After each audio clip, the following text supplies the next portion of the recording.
And we are live. How's everybody doing tonight? My name is Anthony Brian Logan, and you're watching ABL Live. Thank y'all for being here. You could be anywhere in the whole wide world, which right with me, definitely appreciate you for that. There's a whole lot of stuff going on. I guess the main thing would be the Democratic Party debate, the DNC debate. Not a whole lot going on there, but I think the main takeaway from that would be the little dust up between Pocahontas and Bernie Sanders. That was kind of interesting. Not shaking their hands. What's really going on? I mean, is it just a stunt to try and get some attention, some publicity, because nobody cares about them? Everybody's worried about impeachment and other important matters. Nobody really cares about the presidential debates. Is that what's going on? Also, the impeachment process has, I guess, finally begun. Now, the funny part about this is that impeachment in its current form involves the Senate. So you have a lot of senators that are trying to become the president, namely Pocahontas, Bernie Sanders. Who else? Is Amy Klobuchar a senator? I believe she is. And I think there's one more person. It doesn't really matter, honestly. They're all going to lose. But the timing is very interesting because I think Nancy Pelosi may have, done something a little bit underhanded here just to take some of the people out of the race that could be. Joe Biden is not a senator. Joe Biden is not in government anymore. And he is probably the front runner in the eyes of many. So this will help him out a whole lot. We'll talk about that. We'll talk about a lot more issues and much more on tonight's episode of ABL Live. And I thank y'all for joining yet again. You could be anywhere, but you're right here with me, and I definitely appreciate you for that. It's a whole lot of stuff going on. We could talk about the Bernie Sanders operative, the quote-unquote road staff member, talking about gulags and re-education camps. We'll talk about that in a minute. Prince Harry and Meghan is a story. It's actually a story. The funny part about this is that they say they want to come to L.A. After Trump is done. It's like, why you want to come out like after Trump? Like, if Trump's the president, you don't want to be here because he's the president. Like, how is that going to affect you, really? Would you get deported? I don't know. But let's go back to the actual debate situation here. That debate was a whole lot of nothing. And there's still kind of a debate, no pun intended, over who's going to be the front runner. In my humble opinion, it's clear that it's Joe Biden. I don't think anybody really has a chance beyond Joe Biden. He's the front runner. But there are some people that say that it's Pocahontas. Some say maybe even Andrew Yang has a chance. I just saw that Dave Chappelle endorsed Andrew Yang. I don't understand why he doesn't really have a chance. I think it's probably going to be between Joe, Pocahontas, and Bernie. You understand? But since Nancy Pelosi has decided to go forward with impeachment right now, out of all the times in the world, that's going to really damage them. You're going to have the Iowa caucuses like any day now. It'll be before you know it. And then all the other states are having their primaries, I think February, March, early March. So time's a wasting. We don't have time, or they don't have time to be doing this. But here we are. They're going to have the impeachment process. Now, with Slick Willie, it took over 30 days, like I think 37 days for the process to play out as far as the trial phase. How long will it take this time?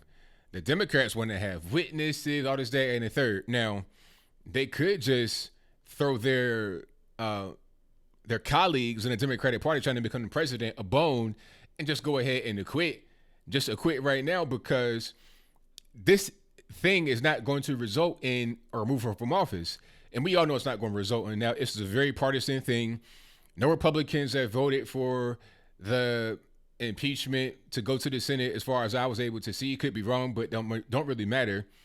If it does not have support from the Republicans in the House, how will it have Republican support in the Senate? So it's not going to go anywhere. It's a non-starter. Go ahead and acquit right now to save some time. But they don't want to do that. They want to dig up people. They want to put people on the stand that really shouldn't be there. Why? I don't really understand. Leave it alone and just move on to something else. But hey, if they want to waste time, if they want to hurt their own people, then it is what it is. We saw the Democrats do the exact same thing, just in a different way in 2016's campaign cycle with Bernie Sanders. Again, Hillary Clinton was a front runner. They all wanted Hillary. She was their girl, establishment girl, all this, that, and the third. Here comes Bernie, not really sticking to the script, trying to do a little bit too far left type of things. And as a result, he was X'd out, just canceled, basically. So here you are again, facing the same kind of situation. Last time, they did not want you to be there because you were a viable force against Hillary Clinton. Okay, not necessarily as politically, but just in the same party. You could have been a nominee, Bernie Sanders, but they didn't want that to happen, so that didn't happen. That was the case in 2016. Now in 2020, the whole thing with Trump is upon us, and Nancy Pelosi wants to use that as an excuse to keep some of the Democratic senators out of the race because they can't be on the race and being jurors, I guess, in the Donald Trump impeachment trial. So it's weird how this whole thing works, but it is what it is. Yeah, they wanted their first female president. It ain't going to happen. But see, I see you guys in the chat, and shout out to y'all for being here. Since they want to have witnesses, okay, let's have witnesses. You want to bring up witnesses? All right. How about we bring up Hunter Biden? Let's bring up Joe Biden. Let's bring up Peter Strzok. It's funny how Nancy Pelosi selected the officers, people that are going to run the whole thing, the managers. Adam Schiff and Nadler on the list. I think Maxine Waters is there. It's like you just got your friends, just your colleagues that are the most anti-Trump to be on that. Okay. Quite frankly, Schiff should be on the witness list, not in the manager list. Same thing with a Nadler and a few others, but definitely Hunter and Joe. And it was crazy to see Joe Biden talking about, oh, they savaged my son. The Republicans, they savaged my son. They savaged your son. What are you talking about? Like, your son, Joe Biden, is the reason why we're here today. It's the reason why we're talking about the situation to begin with. The whole thing with Trump was some, I guess, what would you call it? Some things that weren't going right with the Ukraine situation. It was an improper relationship. You're getting little kickbacks and you're fighting for people to stay out of office that are investigating your son's company. Not his company, but the company that he worked for. Like, come on. Obama makes you the special envoy to Ukraine. Right at the same time when he does that, you are able to procure a deal for your son that's worth probably millions, getting paid between 50 and 80 grand per month. Hunter Biden was still on that board as of a few months ago. Like 2019, he was still on the board. This whole thing happened when Obama was in office. It might have been 2012, 2013, or earlier. So he had been getting that money for years and years and years. To do what, though? That's what I want to know. But a different story. There's also the whole thing with China. You got some fraudulent cash or some suspicious, quote unquote, suspicious cash from China. Hunter Biden, that is. So if Joe Biden is involved with getting people fired that are looking into his son and the company that he works for and just some kind of shady things that are happening, and Trump asked the president of Ukraine, hey, look into that. Like, there's some corruption right here. Look into that. And the Democrats say, oh, impeach. Then I got to think, just from the outside looking in, that maybe the entire Democratic Party was in on it. Maybe there are more people that were getting money this way. Or they were just defending their friend Joe Biden because they know that what he was doing was wrong.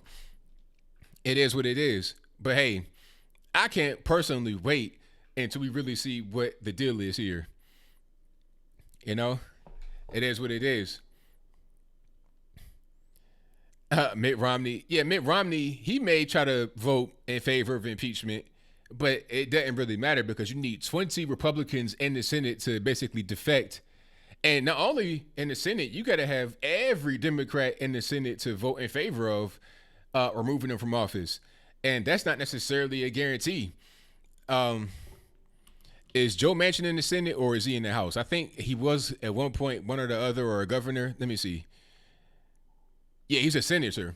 So Joe Manchin, is he going to vote to remove the president? How can he do that while he's a senator in West Virginia, which is stone cold stomp down Trump country? How can you do that? It doesn't make any sense. He may not be able to do that. He may have to vote against removing them from office. And I think his constituents will like that, and his colleagues will understand. They have to understand because he's like the conservative Democrat. So you might need more than 20 Republicans to defect. You might need 22, 23, who knows? So it doesn't matter if you have a few rogue Republicans, you're also going to have a few rogue Democrats. You're not going to have enough people that go rogue on the right to make a difference. So the conclusion is really foregone. I would say go ahead and acquit. But if you want to have a trial, let's have a trial. Let's bring up everybody. Adam Schiff, Nancy Pelosi, Hunter Biden, Joe Biden, Barack Obama, who else? Christopher Steele dossier, the P dossier. Everybody come to the stand and say what you know. Spill your heart. That's what I want to see. But if you don't want to do that, then it's like, all right, just go ahead and acquit. Either we're going to have witnesses or we're not. That's it. It can't be this cherry picking that the Democrats want to do. And beyond that, the Democrats have no power here. They got power in the House because they're the majority, but they don't have power in the Senate. They're not the majority, nor the supermajority that you need in order to have impeachment go forward. So if they had like 68 seats in the Senate, that'd be different. They can pretty much do whatever they want. But they only have 47. That's not enough to get her done. It is what it is. And they're not going to have all 47 be on board with removing the president. So the debate last night was crazy. And I think they were trying to hide it. It was on CNN. That's why I didn't stream it here, because CNN sucks. They would have most certainly tried to strike my stream. And speaking of CNN sucks, before I get back to the topic at hand, did you guys see that hashtag on Twitter last night? What was that? CNN is trash. Now the hashtag reads CNN is garbage. And the reason why they did that is because CNN played, well, let me back up. CNN, a moderator from there, quote unquote moderator, was asking Bernie a question about the whole tiff between him and Pocahontas. Allegedly, during the dinner that they had together, Bernie said to Pocahontas that a woman cannot gain a nomination. Now, Pocahontas is mad about that. Oh, you're sexist, is that? And the third, the moderator, quote unquote, asked him if that were true. He said, no, it's not. So he's not hemming and hawing like, oh, well, maybe it's true. I don't know hemming and hawing. He just said flat out, it's not true. Okay, got that. Right after she asks him that and gets his answer, she asks Pocahontas, how does it feel when Bernie Sanders said that a woman can't become the nominee? What? I just told you I didn't do it. Are you just saying I'm a liar in my face like this?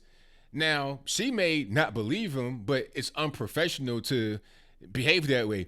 That's what CNN does. Okay, they do stuff like this. Some would just say, oh, it was an honest mistake. CNN always does things like this. They have a reputation for doing things like this. This ain't nothing new. Don Lemon getting on stage, insulting people. Same thing with Fredo trying to fight in the bar. You know, all kind of things. This is what CNN does, because CNN sucks. CNN is trash and CNN is garbage. It was hilarious to see Bernie get a taste of how badly CNN sucks firsthand, and also his fans. Now they understand what we're talking about when we say CNN sucks. We're not just making up things. They actually do suck. It's a legitimate concern that we have. But I digress. The point here is that you're not going to have enough people in the Senate to actually go against the president. It ain't going to happen. Not at all. CNN does suck. They're in favor of whoever they want to be in favor of. But it doesn't matter. It does not matter when it's all said and done. Not in the least bit. But thank y'all for being here. I most certainly appreciate you. If you like what you're hearing so far, please hit the like button. That'll help me out tremendously. And I thank y'all in advance for that. Also, if you're not subscribed already, I don't know what you're doing. Go ahead and subscribe right now. That'll help me out as well. And what else we got going on? Hold on one second. Super chats on deck. I'm going to read some of those right quick. And again, thank y'all for being here. You could be anywhere, but you're right here with me. I definitely appreciate you for that. Greatness 81 says the Senate Republicans are afraid to bring witnesses that will testify against the Democrats and deep state. The DNC is going to cheat Bernie again. And that's a good point about the deep state, because that's a whole different ball of wax right there. And once you start to peel back the layers, it might get a little bit too deep. It might get way beyond skin deep and hurt yourself with that. So very good point. Thank you for your donation, man. Definitely appreciate you. Shout out to Ansel, who says Nancy Pelosi keeps saying Elijah Cummings is dancing with the angels. Meanwhile, the people of Baltimore are living in hell. Wow, that was deep. Very deep. And thank you for your donation, man. Definitely appreciate you. It's terrible. I did a video today. Just this past weekend on a Saturday, not Friday through Sunday night, Saturday by itself, that one day, a 24-hour period, you had 12 shootings and 5 deaths in Baltimore. Baltimore is not even the big city. It's a pretty decent sized city, but it's not that big. The population is about 600,000. We ain't talking about New York or Chicago or LA or Miami.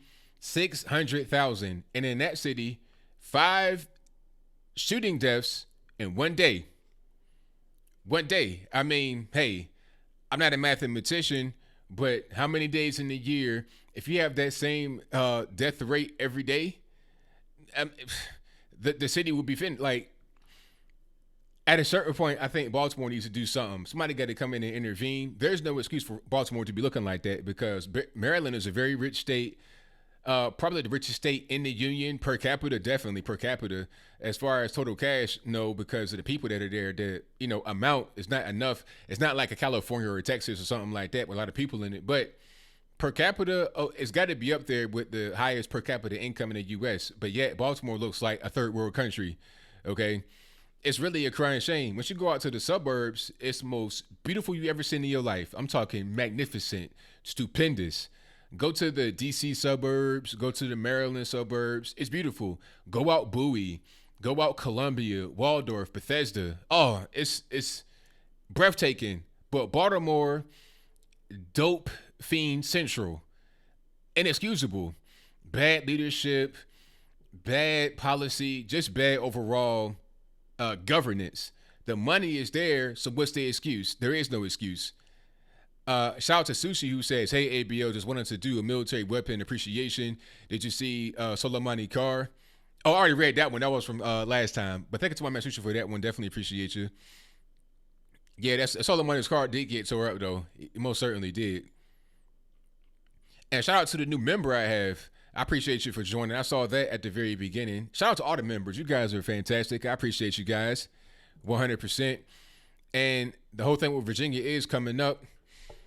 Now, Ralph Northam has banned all weapons from the state capitol, from what I'm hearing, because he knows that people are coming, and he's banned all weapons from the state. But see, you see how easy they can do it? First it was, oh, we're not going to ban your weapons. We're not going to take your weapons. But now you are. In Virginia, you're able to open carry with no license. So we're just going to ignore that law on the book. You're just going to come in here randomly and just change laws. And, and like I said, I'm from Virginia. If you don't know, I said for the millionth time, I'm from Virginia. I know you can open carry a rifle with no permit, with no license or nothing. You can buy a rifle from Walmart and walk around with it legally, and it's fine. As long as you're not holding it in your hand, as long as you got it strapped to your body, you good money. And shout out to my man in Portsmouth. That's where I grew up, like the first half of my I lived in Portsmouth from about 3 to 13 or 14. So I did the most growing up in Portsmouth. This guy is a Portsmouth City Council member. And I'm going to put him on the screen so you can see what I'm talking about. He is in a city council meeting with a rifle strapped to his chest. Like that right there, the way he has his rifle, that's totally legal in Virginia to walk outside like that with no permit or nothing. In some places you need a license to carry. Nah, if you open carry, no license. If you conceal carry, you got to have a license in Virginia. But this right here is totally legal. So this right here, when I see this picture, this is Virginia. This is Virginia. You see the guy, he has on his trousers and his jacket and his tie. But this right here, he probably has about 100 of these guns in his house. You understand what I'm saying? So when you try to say, oh, we're going to ban quote unquote assault weapons, whatever that means, but we're going to take rifles away, when we're going to say, oh, you can't have certain guns, there's about a million guys just like this in Virginia that are going to say, no, that's not going to be what it is. At least 500,000 guys like him. I guarantee you. The population is right around 8 million in Virginia. At least 500,000 guys are just like him that are going to say, no, sirree. So shout out to him. He is a officer, not a police officer, but I think he's a Marine officer. I forget his exact title. So I'm sure he's trained with that weapon 100%. And it's his. He bought it. He's a legal citizen. He's able to have it. But on the state capitol grounds, they want to ban it. But any other day, you'd be able to have your weapon out there on the state capitol grounds. So his whole thing is, oh, I fear Charlottesville happening again. Well, I mean, that's going to be an excuse for anything. So if there's any kind of rally that you feel like would attract the quote unquote wrong kind of people, you're just going to bypass the laws in the books and say, all right, no guns, and we're going to take guns away. But I thought there would be no gun confiscation. But, all of a sudden now there will be. It's weird, but hey, it is what it is. Shout out to my man. His name is Nathan Clark, a Portsmouth, Virginia city council member. 100%. Can you wear a samurai sword? I don't know. That's a good question. You might be able to, but I don't know that one. But a long rifle, handgun, you can open carry that with no problem. You can even open carry a shotgun, if I'm not mistaken. And yes, I will be in Charlotte on Sunday for the Blexit rally. Any of you guys out there in North Carolina want to come on out and see us, we'll be at the Fillmore. I think it's a theater in Charlotte. I will be there for the Blexit rally. That'll be this Sunday, which will be January 19th, 2020. So yeah, I will be there. Of course, you're going to have King Faze, Candace Owens, Brandon Tatum, Will Witt. Who else is going to be there? Larry Elder is going to be there. Mark Robinson is going to be there. And who else? Did I miss somebody? I know I did. Now, that's pretty much that. That's the lineup right there. But it could be more that come. There may be more that are added as the time progresses. But I'll be there just hanging out with y'all. So if you're going to come on through, I'd love to meet you. Just come up to me. It's all good. We're going to be in a good place. Chesapeake, D Creek. What you know about D Creek, Jay Renee? Hey, Jay Renee, what you know about Back the Hole? What you know about that one? See, that's only a Chesapeake thing. Back the Hole in D Creek. No, ain't nobody gonna get hurt though. People talking about people gonna get shot. Ain't nobody gonna get hurt. I guarantee you that. Ain't nobody gonna get hurt. The security is gonna be airtight. I'm talking like super tight. Tight as a suit on an 800-pound man. You understand what I'm saying? Like skin bulging tight. They already are clearing out spaces with high elevation, parking garages, rooftops. The security is going to be fantastic. Ain't nobody going to get shot. Not at all. Tickets are only $3, but I think they're already sold out. Are they sold out? They may or may not be. Hold on. Let me go check. They may be sold out. Hold on. Let me see. Let me check. No, they're not sold out. Okay. Yeah, the tickets are $3, and I'll put a link in the description. No, I'll put a link right here in the chat. Matter of fact.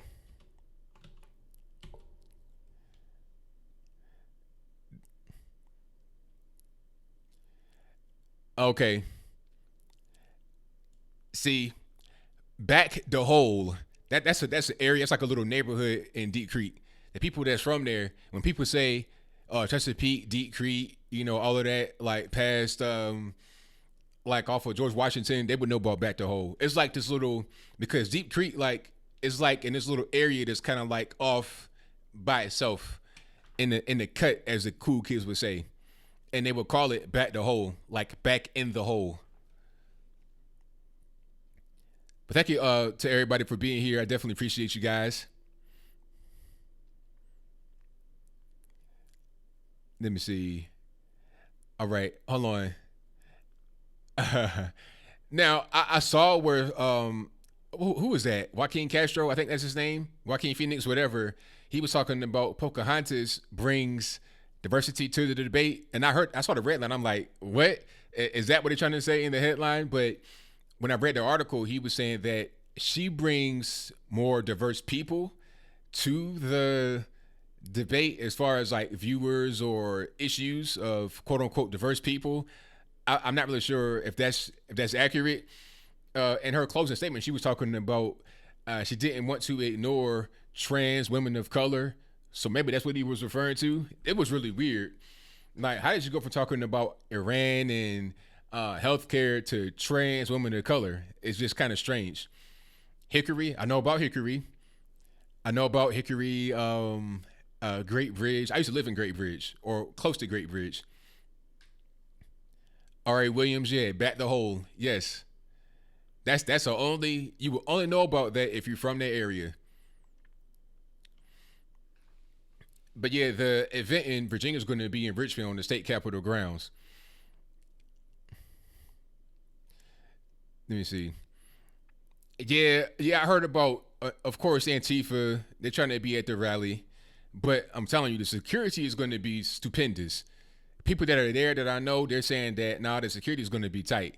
I'm talking about very, very tight, 100%. I'll take calls a little bit later. I'll take calls probably about 9 o'clock, right around that time, maybe a little bit earlier or later. Let me see. But I'm reading some of the, super Pollards. Yeah, I know about Pollards. Yes, of course. Pollard's chicken. Yeah. I used to go there all the time in Portsmouth when I was a kid. They got the hush puppies. I think that's what I knew them for the most when I was a youngin'. Yep. Let me see. Hold on. I'm reading some of the comments here. Did I see cancel culture on Twitter attacking Stephen King? What did Stephen King do? No, I didn't see that one. What did Stephen King do? I thought Stephen King was the SJW. So what happened? Did they turn on their own? Are they eating their own yet again? I did not see that one. That's interesting. Yeah, I saw that Adam by default state of emergency in Virginia because they're scared. One thing that he does not want to have happen, Ralph Northam, that is Charlottesville. He doesn't want to taint his legacy because if he has a Charlottesville situation, then it just makes him look like he doesn't know what he's doing. He can't control Virginia, this, that, and the third. So they're trying to get some of the gun laws out there without putting them on the books because of state of emergency. It's kind of strange, but it is what it is.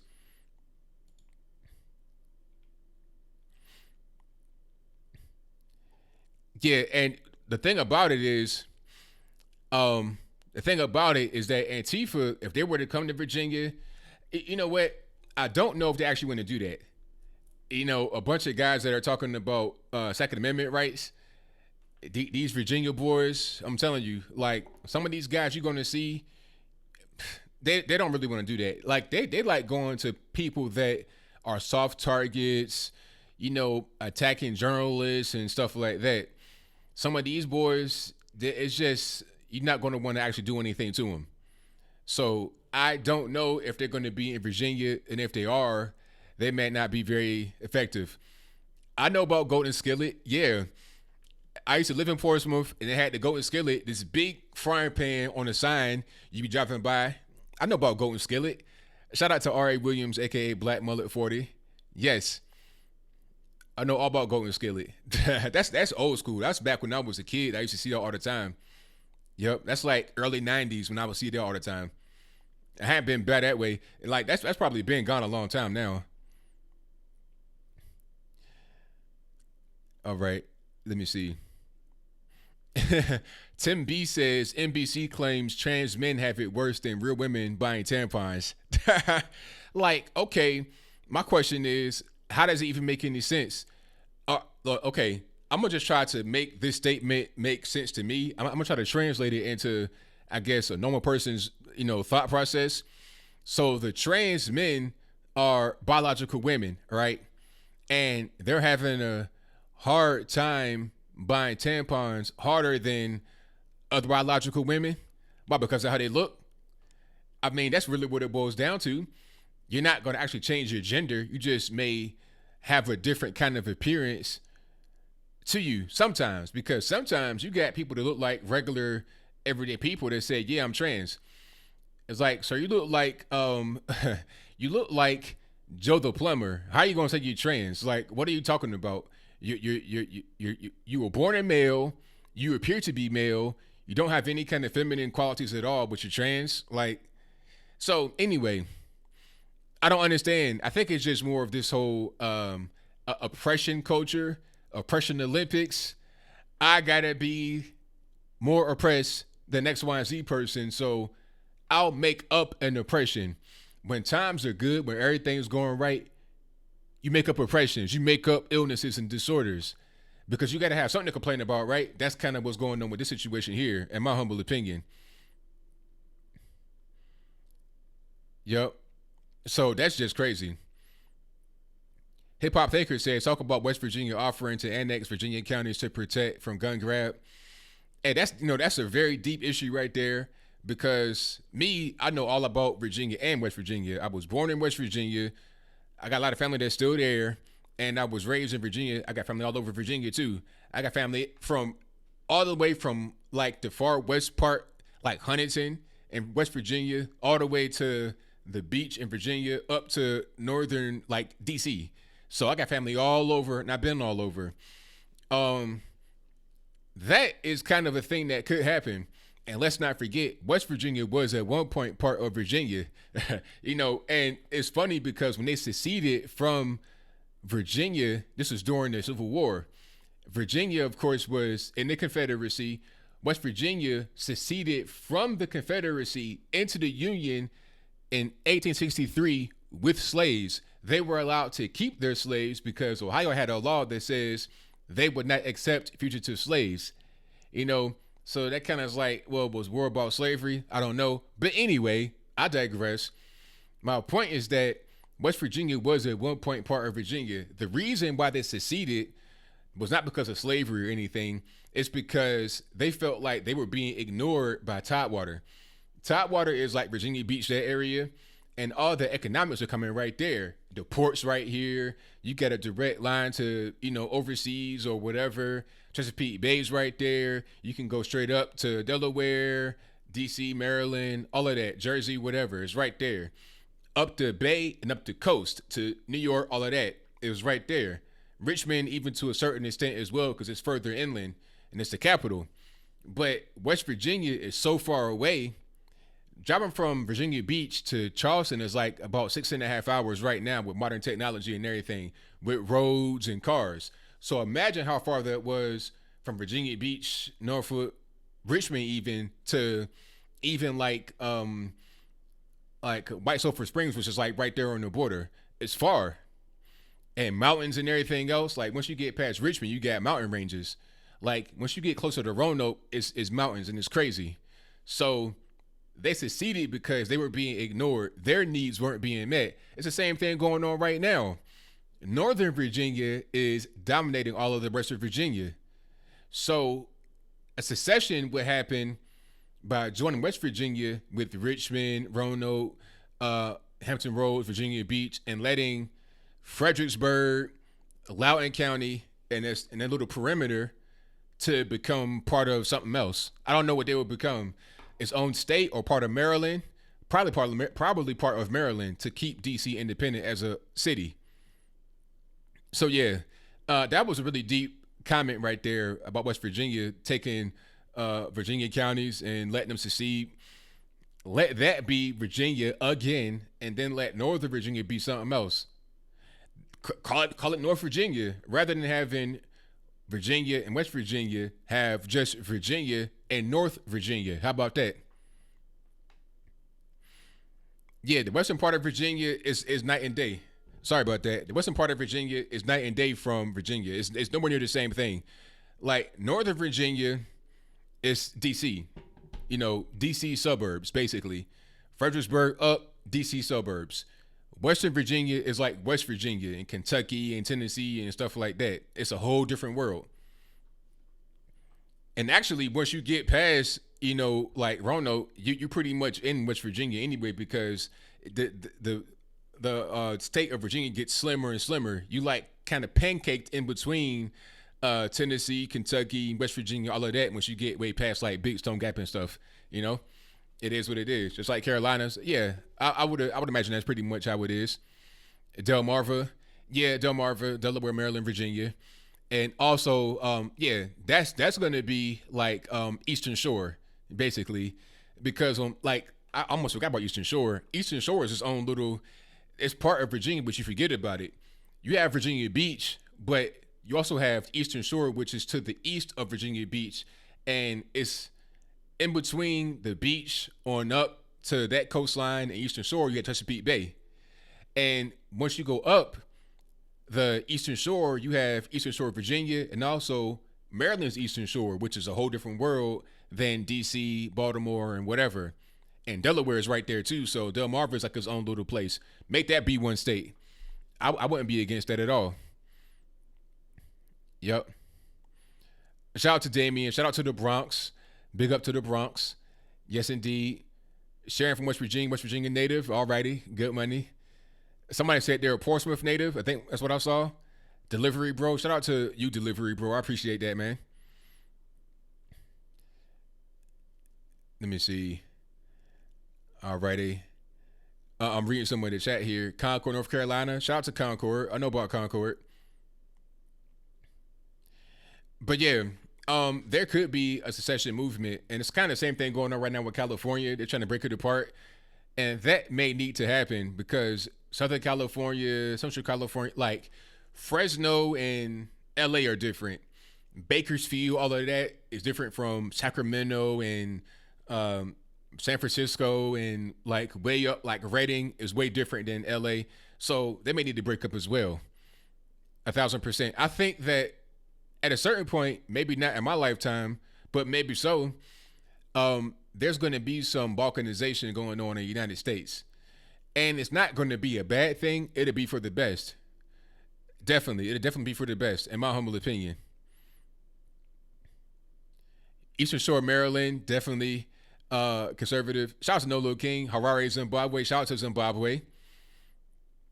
All right. I know about Buddha Brothers back in 103 Jams. I only want to do their little sound because I'm not trying to be, but I know about them. Didn't one of them pass away? I know you had DJ B. Was he part of the Buddha Brothers? And then somebody else, it was DJ Law. DJ Law and DJ B. DJ Law passed. R.I.P. DJ Law. And I think DJ B is still living, if I'm not mistaken. Yeah. I've been to 103 Jams. I know people up there. I've been to the actual radio station down on Percy in Norfolk. Yep. Captain Spire says, any fear for that someone that can use a CCW database as a list of people to go after first? What do you mean as far as confiscation of weapons, or like, what do you mean? I'm not really sure what you are referring to. As far as confiscation, that's the whole point. They want to have a list of people and also what kind of guns you have to be able to get them from you if it ever comes to that. If there is a quote unquote state of emergency and they want to come take your weapons just to make sure everything's all right or whatever, they know where you live, they know who you are, they know what kind of guns you have, and they want to come get them. So that might be what that's for, but I'm not really sure about anybody else. Like if it were just a random civilian getting that list, I mean, that'd just be as bad as your address being leaked, I guess. Yep. Let me see. But what else we got? Baltimore, speaking of Baltimore, they want more police. Now, I did a video about that today. They had in one day, which was this past Saturday, they had 12 shootings. Well, 12 people that got shot. It could have been more shootings, but 12 people got shot and 5 people died in one day this past Saturday. Now, of course, people don't like that too much. And they were out there protesting today talking about, well, we need more police. We need a city council. Somebody please help. But, and before I continue, rest in peace to all those that passed away and prayers out to your families. I don't want to be insensitive here because people, they lost their life and I don't know what was going on. It could have been gang violence. It could have been innocent bystanders. I don't know. Whoever died, rest in peace. But the thing about it is, Baltimore is suffering due to the Ferguson effect or the Freddie Gray effect, whatever you want to call it. Now, if you don't know what that is, that's basically when a particular community says, all right, the police are over policing, we don't want to deal with this too much, and they become overly hostile towards the police at any point in time. It could be for a simple traffic violation. Okay, you don't have on your seatbelt, you're on the phone or whatever, a simple ticket, parking ticket.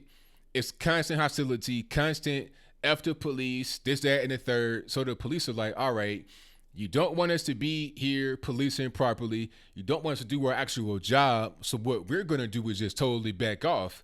Not totally, but just reduce how proactive we are to keep ourselves safe. There's got to be a balance. If the community does not want us to be here doing a particular thing, we can't constantly force ourselves here and do things that we don't have to do. Let's stick to the book. Let's not look when something's going on. It's kind of suspicious. Let's just, follow code, straight to the book, and don't do anything more. Do the bare minimum. Skeleton crew type work, right? As a result of that, you're going to have more violence.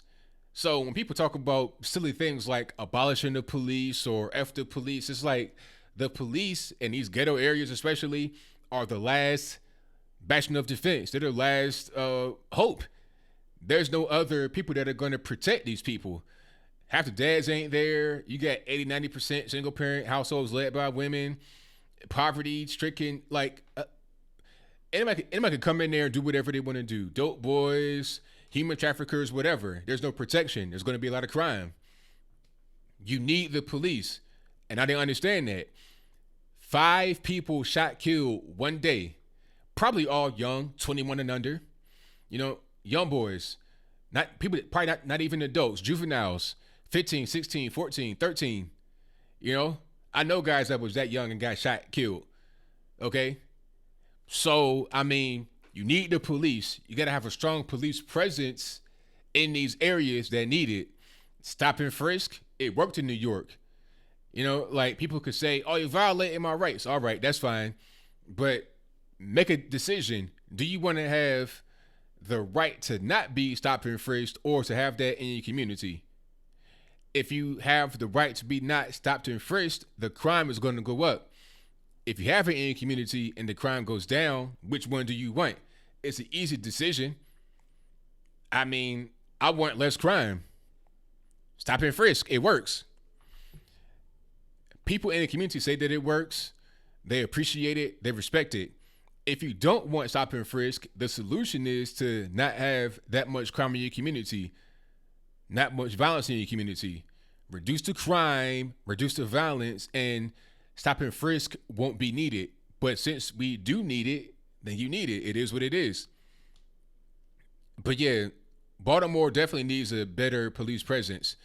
And there's a lot of good cops out there. They're doing their job. Shout out to all the police officers, especially the Baltimore police officers, any officers, period, but especially those in these ghetto areas, because you got it bad.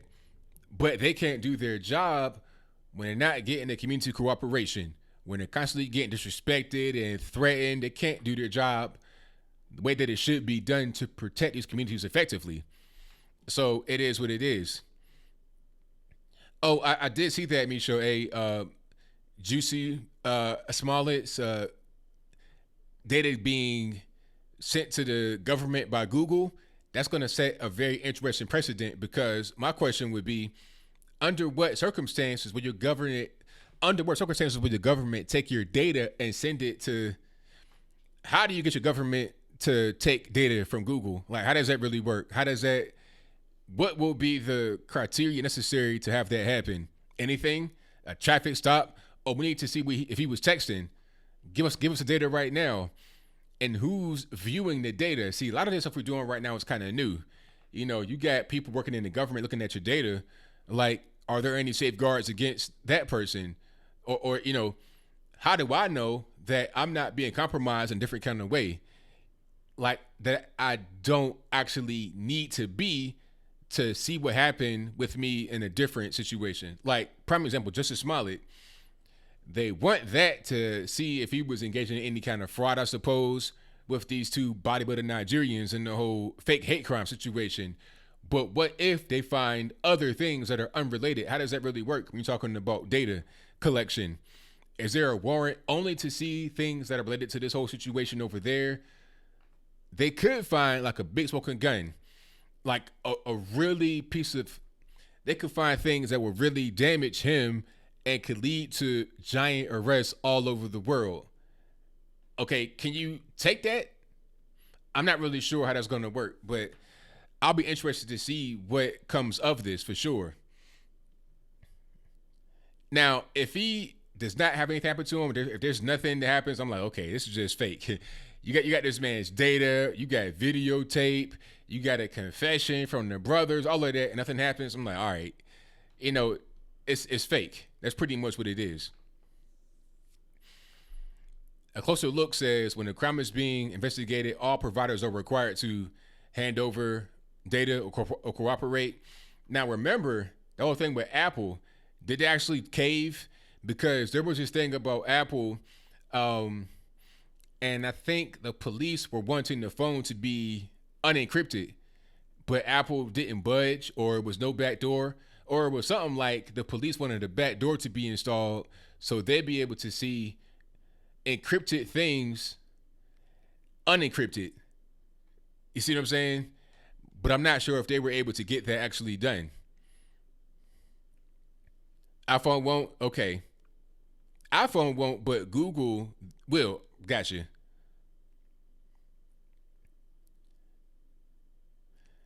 All right. Hey, Wilcox, if somebody said to you, this neighborhood is being plagued by violence, people get shot every day, and an effective tool to stop the violence of, innocent people, grandmas, little kids, a whole 9 yards, is to implement stop and frisk. Would you be for it or against it? It's simple as that. If you're against it, then how are you going to stop all the crime and violence if a tool that is proven to stop crime and violence is not going to be used by you? What would you suggest to put in its place? Or are you just gonna let it happen? Just let things kind of go haywire and butt wild? You got to do something. It is what it is. Huawei.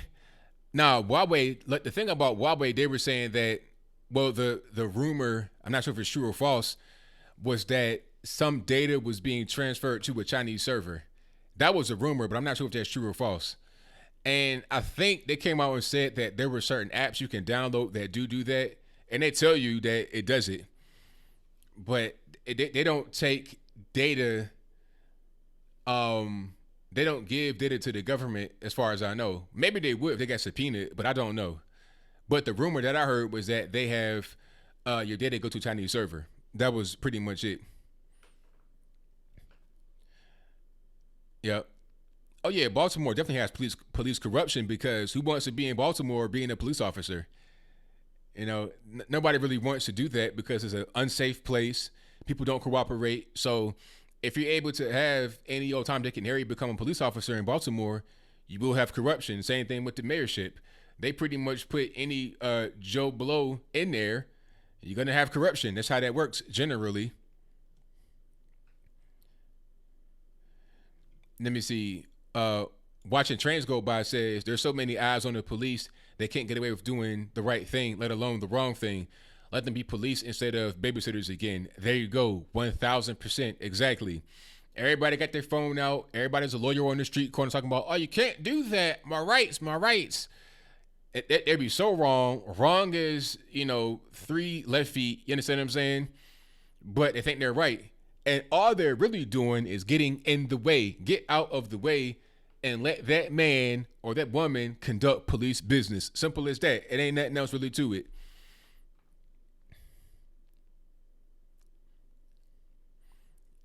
Let me see. Oh, de Blasio, good grief. His wife is super corrupt. Oh, thank you, Chin. That's a good question. Chin says thoughts on Bernie and Warren.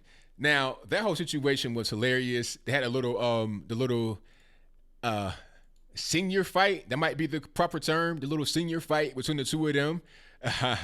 Out here fighting over what? I don't know. I think Pocahontas is just really upset and triggered and butthurt that allegedly Bernie said that a woman can't be the nominee to become the president. Allegedly, it was weird. It was just kind of all over the place. But when I first saw it, I thought, okay, this is just a PR thing, just trying to get some attention because anybody trying to see this. This is like some WWE type thing, just a promo. And if you've not seen it, I'll put it on the screen right here. Now, to give you some context as to what's going on, this is after the debate is over that happened last night in Des Moines, Iowa on CNN. And Pocahontas is right here. You know, everybody's greeting each other, shaking hands and whatnot, little small talk, you know, the usual. And here's Bernie over here giving her the side eye like, okay, I got to go talk to her. And let's check it out.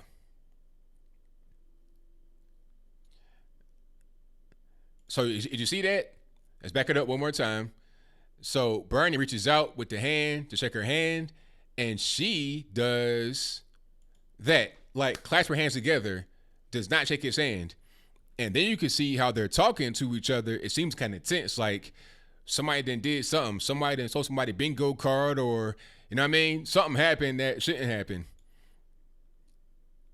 And you see like all this head movement, the body language is crazy. Shout out to Bombard's body language. She turned this up. This is obviously, look at the neck. This right here is like that. Like, you know what I mean? Like somebody just punched him dead in the face. This little thing right here is pulled to its fullest tightness. Tight as tight can be. So she's mad. She's screaming on him right there. Now, here comes Tom Steyer in the frame. Now, Tom Steyer is a liar. No rhyming intended. But he's right here in the frame trying to break it up because he sees what's going on. Anybody that has had people fight or have a confrontation where you're trying to diffuse it knows what this is right here. He's coming in to try and talk to him and just be like, all right, you know, come over here. Let's holler. You know, he's trying to do that. But after this whole thing happened, he was asked about it on CNN. He was like, oh, well, I didn't hear them. I was just saying, you know, hello and goodbye to Bernie. It's like, really? You're right there. How could you not see what's going on? You intervene. As a matter of fact, let me back up a little bit. So he's putting his hand on his shoulder. That's kind of like, calm down, buddy. It's all right. And then he's like trying to get in between them. He's trying to break it up. It's simple. But he said he didn't know what was going on. Come on. Do you believe that for a second? He looks at her. Look, matter of fact. Hold on. Matter of fact. Let me back up a little bit. He's looking dead at her right there. He's looking like right in her face. Okay, he's looking at her, so he sees her.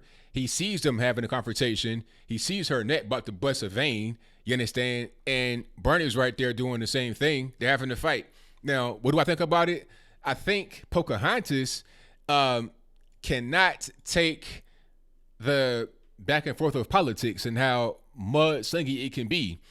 She's not really built for this, in my humble opinion, kind of way too sensitive.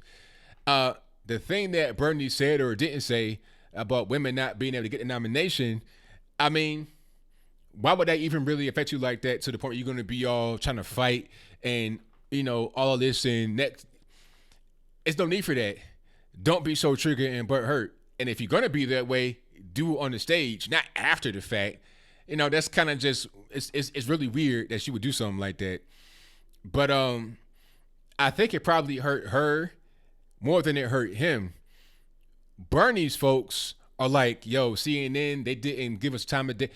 CNN gave us the loaded question about Elizabeth Warren. He was trying to be the gentleman and do things right. And then here comes Warren having CNN defend her, which is a strike against her. And she was rude by not shaking his hand. So it probably helped him more than it helped her. And it hurt her more than it hurt him. I'll put it to you like that. But yeah, Tom Steyer is a stone cold stomp down liar. You were right there trying to break it up. Tell something. Well, I didn't know what happened. Really? Come on. Be for real. Cut it out. Yeah, definitely weak-minded, Chin. 100%. Because, look, you can't let that get to you. Like, if he said that, oh, well, so what? What's the big deal? You going to cry about it, or you going to just do better than him in the polls? And if he said it, talk about it on stage. Get it off your chest. Say how you feel. Don't be trying to be Miss Tough Girl after the fact. That shaking hands, it's just kind of weird. And then the thing about it, though, it's not even personal. It's his business. Just like Trump would call Marco Rubio Little Marco and Ted Cruz Lion Ted. After that, it's all good. They can shake hands and it's fine. This ain't no girl fight where you fight a girl and y'all are never friends again. Men can have a fight with each other, fist fight, and be cool immediately afterwards. It's like, hey man, you straight? I'm straight. Okay, we good. Handshakes, hugs, and be out. Not all the time, but sometimes. People are too sensitive nowadays. They want to fight and be done forever. So it is what it is.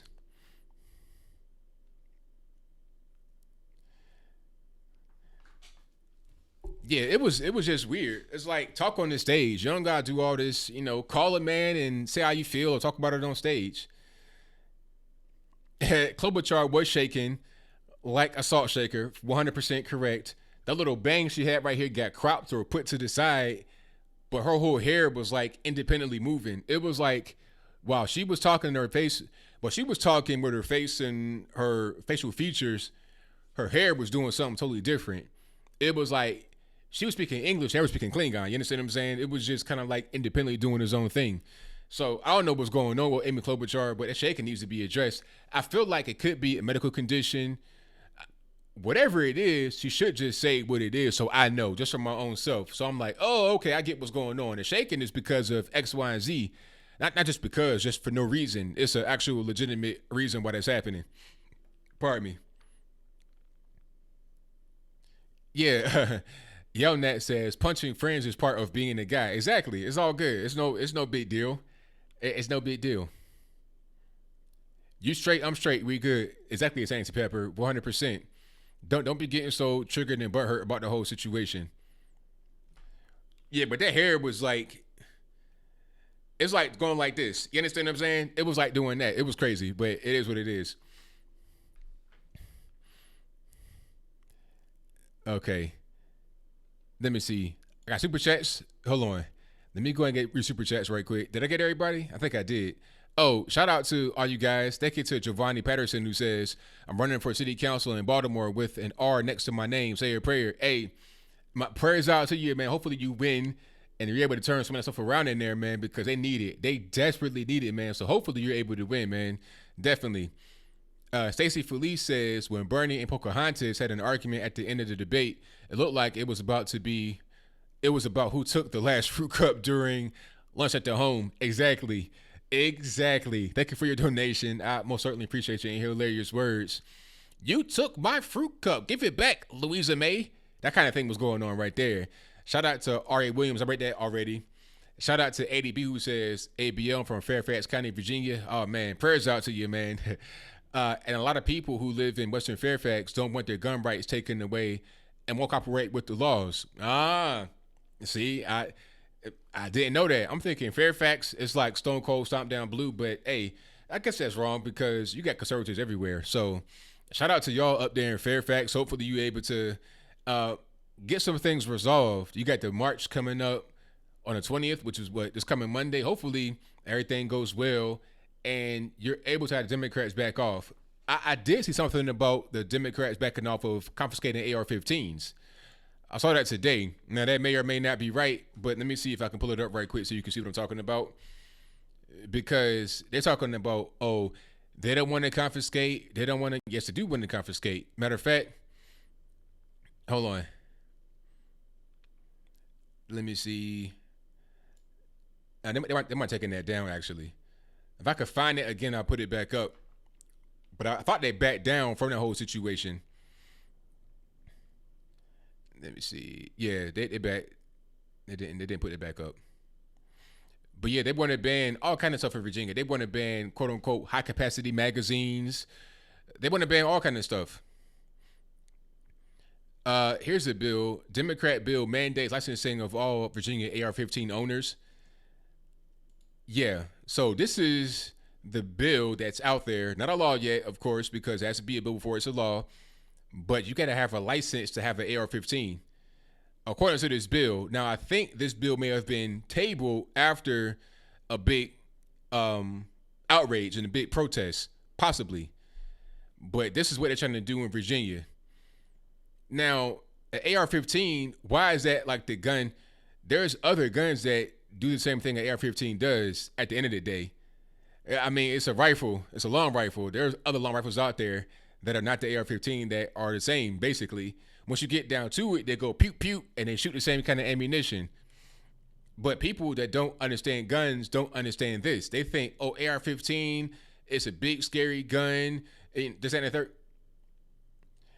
When people say, okay, go ahead and ban that, they're also saying ban long rifles, ban 223, 5.56, ban 9mm, 22 caliber for the small pistols, ban everything. And before you know it, you have no gun at all. If you get a slingshot or a knife, you'd be lucky. That's the end game with these people. And then the ultimate goal is take total control over all of what you do, because you don't have a gun, you don't have a knife or anything to protect yourself. You got to rely upon them to protect you for them. So it is what it is. All right. But yeah, definitely prayers up to Virginia. Hopefully everything goes the way it's supposed to go. Me being a Virginia native, I want the best for Virginia all the time. And like I said, we may decide to join West Virginia and but I've been saying that for a long time. Fredericksburg up to like Loudoun might want to be his own thing. Okay, maybe be his own thing. And if that were the case, it would just be about them right there doing whatever they want to do. If they want to be more liberal, then that's fine. All of those that live like Fairfax, Loudoun, all of that, Spotsylvania, come on to regular Virginia, and we'll take you in. Yeah, exactly. Zedosis came. So London, you got a big time knife crime epidemic. Now they're trying to ban knives. It's like, really? You trying to ban knives? The guns weren't enough. Now you got to ban knives. So how am I going to eat my steak? But I got to just, caveman it and just, what am I doing? But anyway, I'm going to get to the calls here. You guys on the drill. The number to call is 434-658-1220. Do not be afraid to call. Exactly, Scott Bradley. Licensed liberals. That's a good one right there. Shout out to you for that, man, for sure. Karen 1422 said my brother had a 22 long rifle with a 100-round clip when he was like 12. Exactly. Yeah, I had a 22 when I was young. No, I had a BB gun. But a BB gun is like the next, it's like the, right before you get to a 22. And then you go like 9 or then you get to a bigger rounds and bigger guns. Round pointed knives. Yeah. Unsharp knives. Just no knives at all. Go back to the days of sporks in grade school. Plastic sporks you can't actually do anything with it other than just scoop up your food, or spoons only. No more knives at all. They've already banned straws, plastic straws. Paper straws are disgusting too, but that's a different story. All right, let's get to the calls. Let's go ahead and fire up Skype, see if it works out for me. And it probably will do its own thing here for a minute, and then we get to it. Let me see.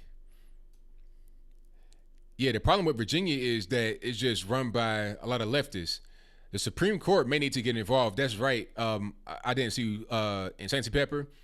The Supreme Court may need to get involved because it's a problem.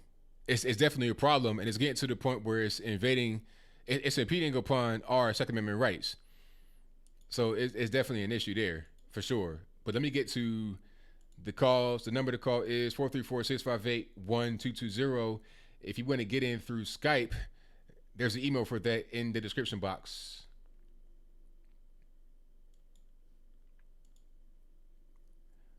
All right, caller, who's on the line? Good evening. This is Senator Bernie Sanders of Vermont telling you to come vote for me. Come to the caucus on February 2nd and come support a greater future for all, Medicare for all, and all of your perfect policies to create the perfect society. That might not be the best idea, Bernie, because A lot of your policies are going to pretty much bankrupt America. How are we going to afford all the things you're talking about? Wait a second. Do you live in Iowa? No, I don't. Oh, okay. Wait. So who cares what you think? Sorry.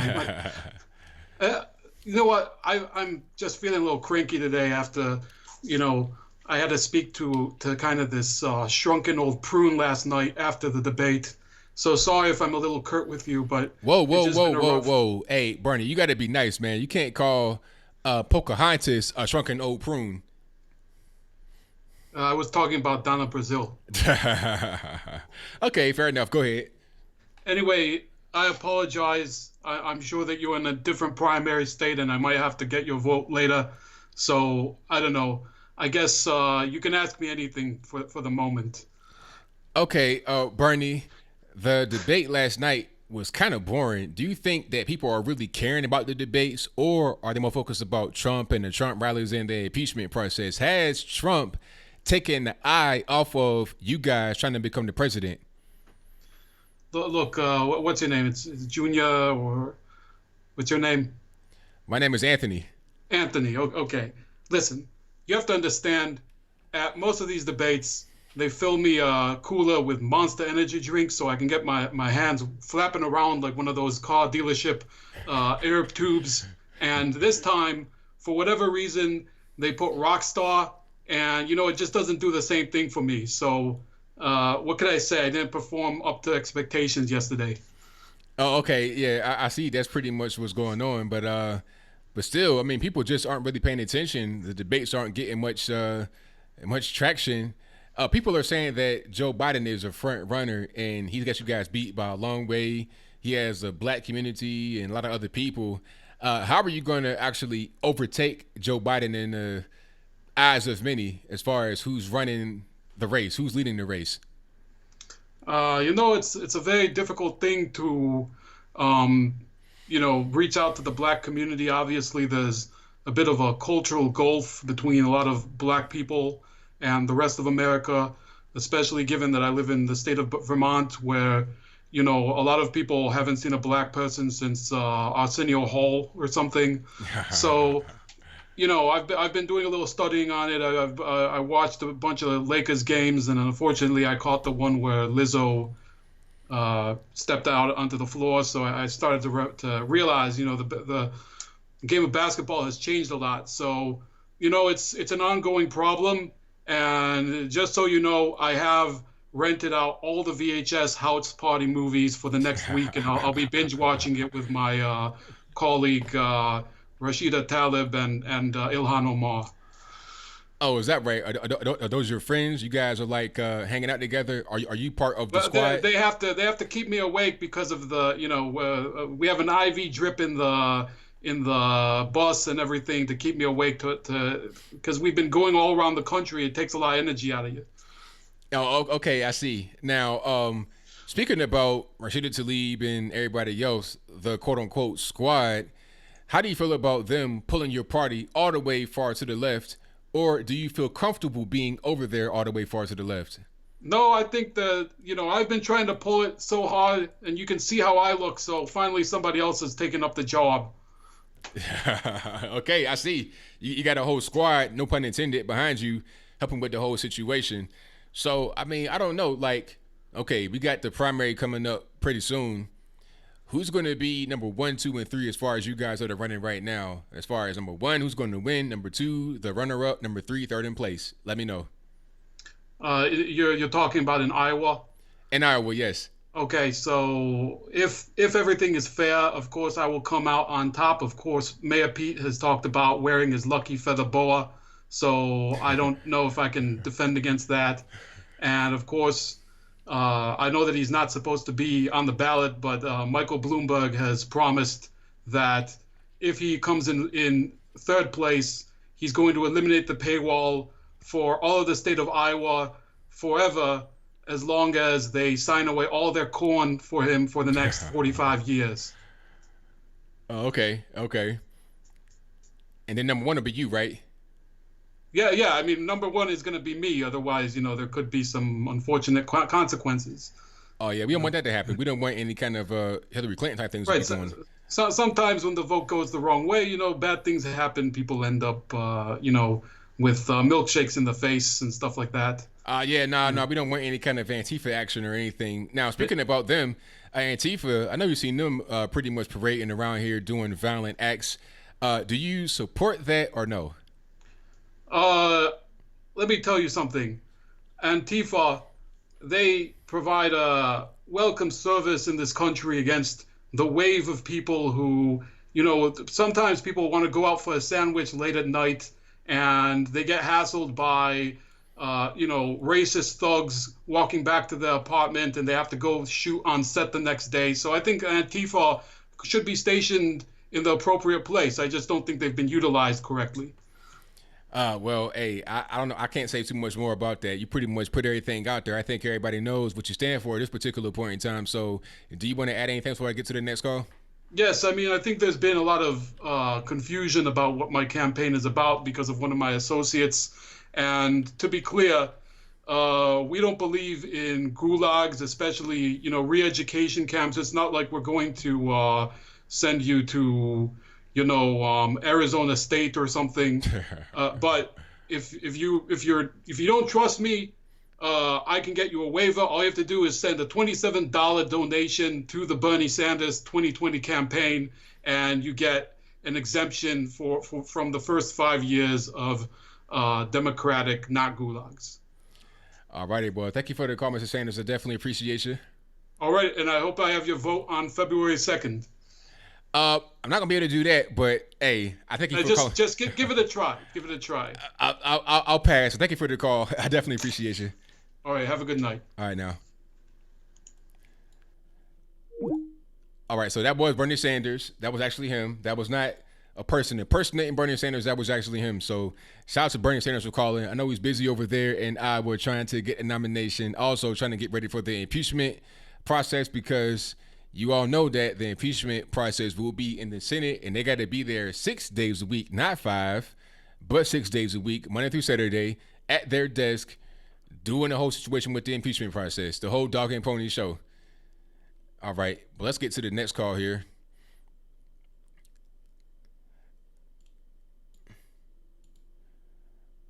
I'll call you online. 347, who am I speaking to? Joshua, what's happening? Everything's good, man. What's going on? Not much as of lately, except for working, of course. But Bernie Sanders' campaign did say that Trump's supporters are Nazis and they support the Gulags. So, yeah, not buying that.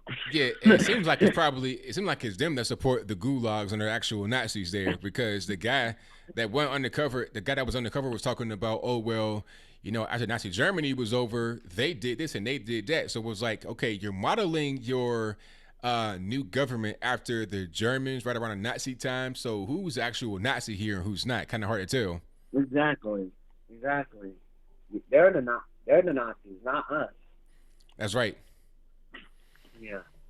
And then the first major big news I want to talk about is the phase one of the China has officially begun. The China deal has been signed. Phase one, perhaps. Yeah, I saw that. Now I've not read too much into it, but hey, if it's a good deal and it works out well for us, then I'm all with it. Exactly. Like it's good for the Midwestern places as well, like Iowa and Ohio, where Trump will be at this moment, Iowa, in the 30th of January. So that's a chain off for that one. And this is very historic because it might put Iowa and Ohio in safe red states, which means they're probably part of the big red wall, perhaps. Yeah. And it also means that what the Democrats are doing right now with the impeachment thing, which is officially going to the Senate, will officially backfire and hurt them in the long run this November. And it's dividing the party up by the far leftist college students, rich people, to the neoliberal establishment like Joe Biden and Elizabeth Warren. So it's gonna bite them in the long run until November. Yeah, I mean, it's going to be interesting to see how they carry the whole thing, how they handle the whole situation. But ultimately, it doesn't really matter. It's just kind of a dog and pony show, kind of a song and dance. Ain't nothing going to happen. What's going to happen, if anything, will be that they just pick the loser, and the loser will just go out there and he'll try not to lose too bad, try not to get embarrassed, but he's going to lose regardless. So it doesn't really matter. But it'll be fun to see how much infighting there is over on the left. I want to see Bernie Sanders as a nomination. Hey, that'd be funny to see. What are we going to do? We're going to say that we support the Gulags and we don't support the Gulags in Nazi Germany. We're not communist fascists, okay? That's what he's probably going to say. He's a nut job. He's a nutcase, Bernie Sanders. Hey, his only support is college students. He wants free everything, free this, free that. It's not going to work. This is not a free country. We are the land of the free, but this is not a free country, Bernie. We are a constitutional republic, not a communist country. Right. And one more thing before I go is, what another accomplishment will Trump make later on this year? I'm not really sure. I guess the main thing will be winning again, getting more of the wall built, all that good stuff. Yeah. Actually, one more thing is, can the Blexit movement come to Brooklyn, New York? Hey, that'd be great. I mean, I love to see them up there. I'm not in control of that, but I can relay a message. I can say, hey, you guys have won it in this place and that place, and see if it happens. But that'd be fantastic if they were able to go to Brooklyn. Right. Well, anyway, that's more on callers in the live stream, so I'll talk to you soon. All right, thank you for the call, man. Definitely appreciate you. Definitely appreciate it. All right, shout out to my man Joshua for the call. Now, I'm seeing something on Twitter about Lev Pernas. Do you guys know who that is? Levpernas, Lev Pernas, or Parnas, pardon me, Parnas. I don't know who that is at all, but if you guys know, I'll put it on the screen and we can talk about it, but I don't know who that is. Somebody that has some kind of dirt on Trump, something. A quote says, President Trump knew exactly what was going on. He was aware of all my movements. I wouldn't do anything without the consent of Rudy Giuliani and the president. And he's on Rachel Maddow, and it's somehow some big thing over there, but I don't know who that is at all. But let's get to the next call. 281, you're on the line. Who am I speaking to? This is ABL? Yes, it is. Who am I speaking to? Anthony, this is Adam from Houston. What's up, man? Everything's good, man. About yourself? Doing well. You still live? I'm live on the air right now. Well, what's going on, brother? I'm a huge fan, quote unquote. I got a lot to unpack here. You know what I'm saying? Yes, indeed. Yes, indeed, man. Thank you. What's the word, man? Everything's good, man. Just talking to the people. There's a few things going on. What's on your mind tonight? What's on my mind tonight is Nancy Pelosi, my friend. That lady, her, Adam Schiff, the whole. I saw a funny little quip today on that. They called him the Ku Klux Klan, or the Ku Klux Klan, like COUP. Right. Which was fucking hilarious. But I'm a huge fan, man. I just want to call and say you're doing a great job. I watch your show all the time. I love the ABL, man. That's it. All right, man. Thank you for the call, man. Definitely appreciate you. All righty. All right, now take care.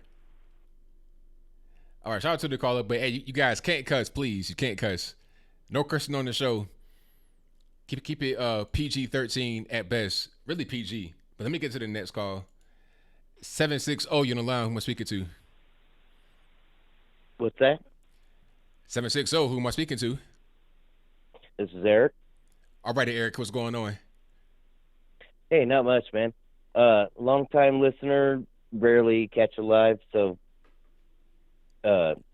definitely a benefit for me. I'm very proud to speak to you, and I appreciate all the work you do. I can't believe the work you do.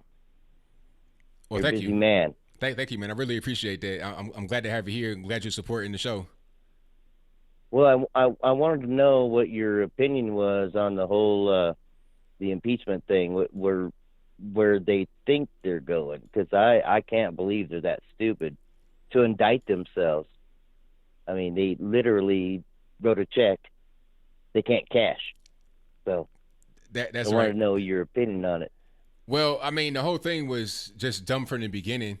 I think. Well, what are they thinking? I mean, they can't do any good for the Democrats to begin with. So I was just wondering what your opinion was, that they're committing suicide. They're holding a gun to their own head and threatening others. I'm going to shoot myself. You know what I mean? Yeah. I mean, I just don't get it. now I understand. I think that they kind of pushed themselves into a corner that they can't get out of, because Nancy Pelosi, having this whole high pressure campaign on Trump, is always hate from Trump, not setting a good example for the Democratic Party. And the far left said, okay, we're not going to just, go tit for tat and play around. We're going to go full impeachment. So we're going to be on TV. We're going to be on Twitter talking about impeachment, and we're going to pressure you into impeachment. So it's Pelosi's fault, because she set the stage for them to do that. And now that they have so much power, the Democratic Party, talking about the squad, AOCs, and Rashida Tlaibs, they have so much power. They took what Nancy Pelosi put out there as far as that kind of negative energy against Trump, and took it to the next level. So now they got to do it. They got to go through with it. And it's a kind of a last ditch effort. They know that they have nothing on them. They know that it won't work, but maybe some people don't understand what's happening here, and they may not vote for the president because of the impeachment process. That's all that they really have. Well, I would say there's two things to that.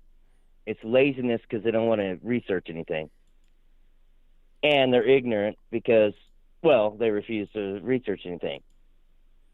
But on top of it, they are actually self-convicting, because if they push this to Senate, that becomes judicial, and that's where crimes come in.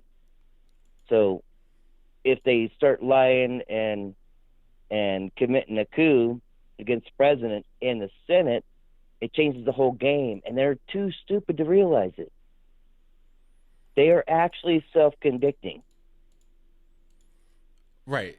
Yeah, exactly. 100%. So why are they still doing it? I mean, are they in that much trouble? Is there that much that's going to kill them already? They have nothing left to lose? They can't back down now. They put themselves, like, they started the whole process, now they can't back down. They got to go all the way through with it now. They can't, really, the outcome has already been predetermined. We know what the outcome is going to be, but they've already started. Well, yeah, they self-committed. Right. They started the little ball at the top of the hill and kicked it down the hill. It's rolling. It's accumulating snow. Now it's a giant snowball. It's out of control. They can't stop it. So they got to just roll with it until it stops. And when it stops, it'll be 2020. Trump wins yet again. Let's just say the little spike outside the queue, when it rolls downhill, doesn't stop it from rolling. Right. Exactly. So that little glitch that they think they got, they don't have, because it ain't going to stop the big snowball from rolling downhill. Not at all. They can't stop it. Nope. They already did it. So I appreciate your show, man. I won't take up too much of your time, but I love you, and God bless you, brother. Thank you for the call, man. Definitely appreciate you.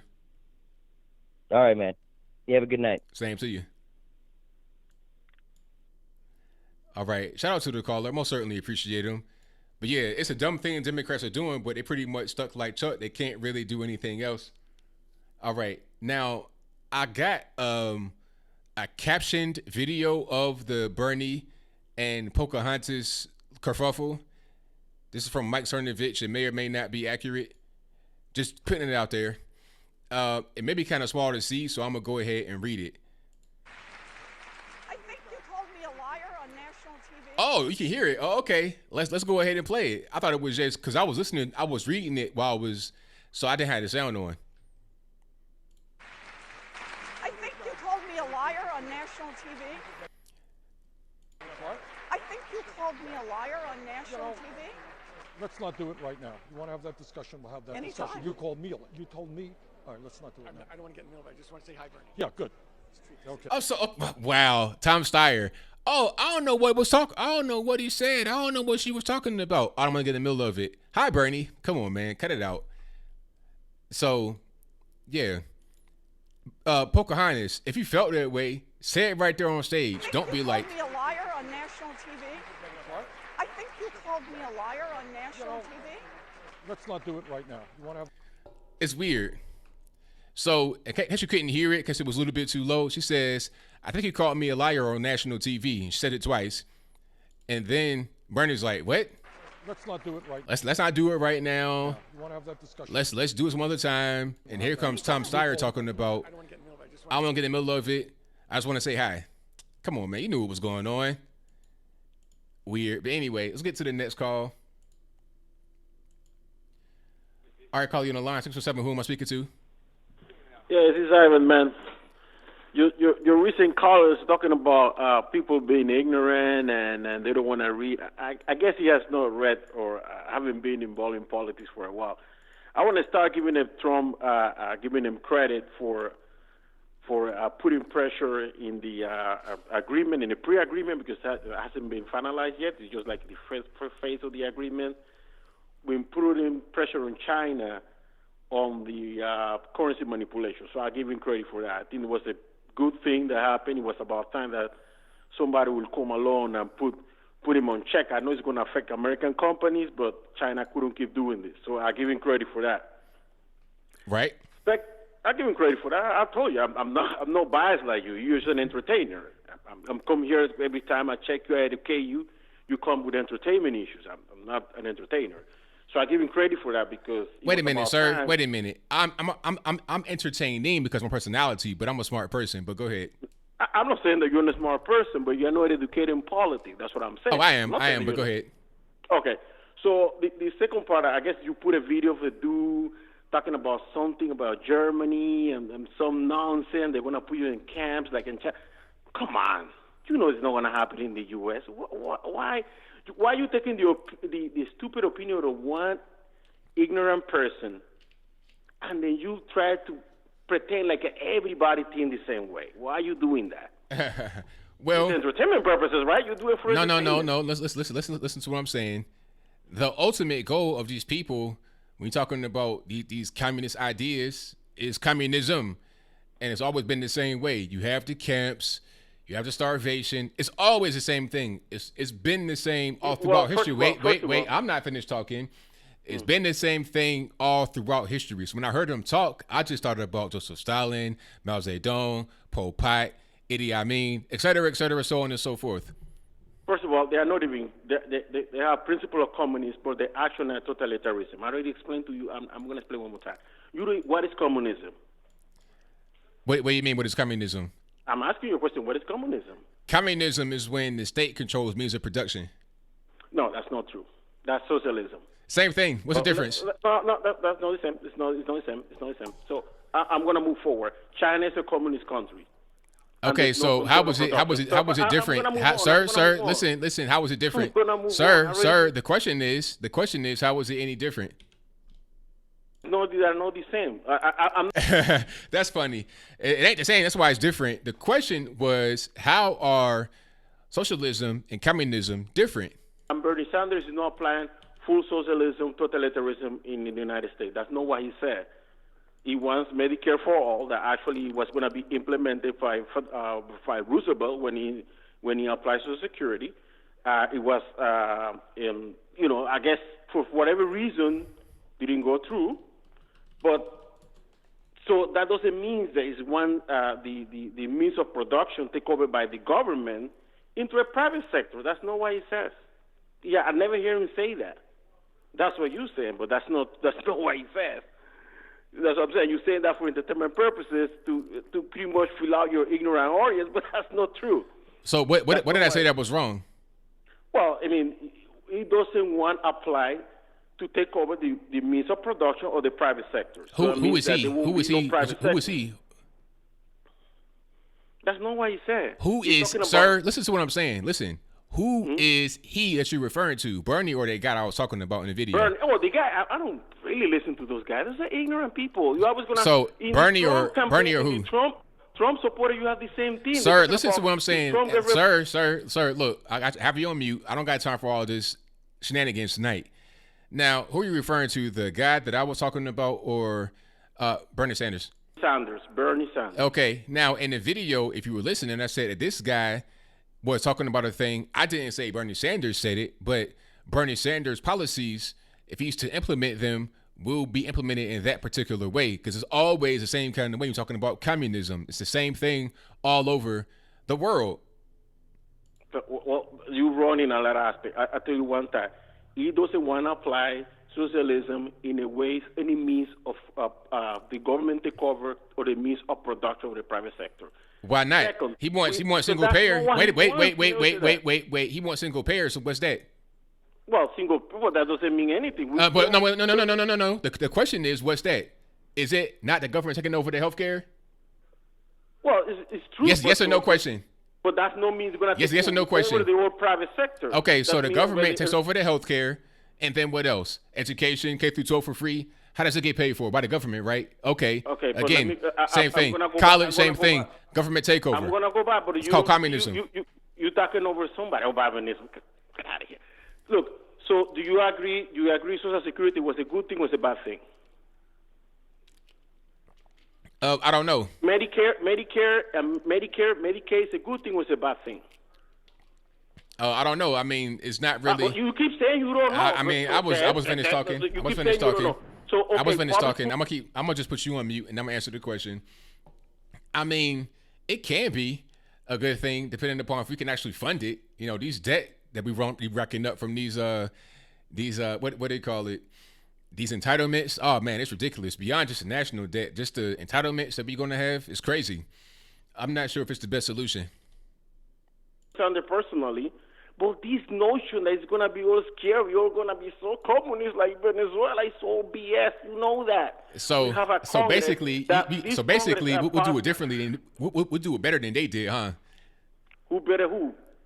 In America, we'll do communism better than they did before. Well, first of all, it's not going to be communism in America, number one.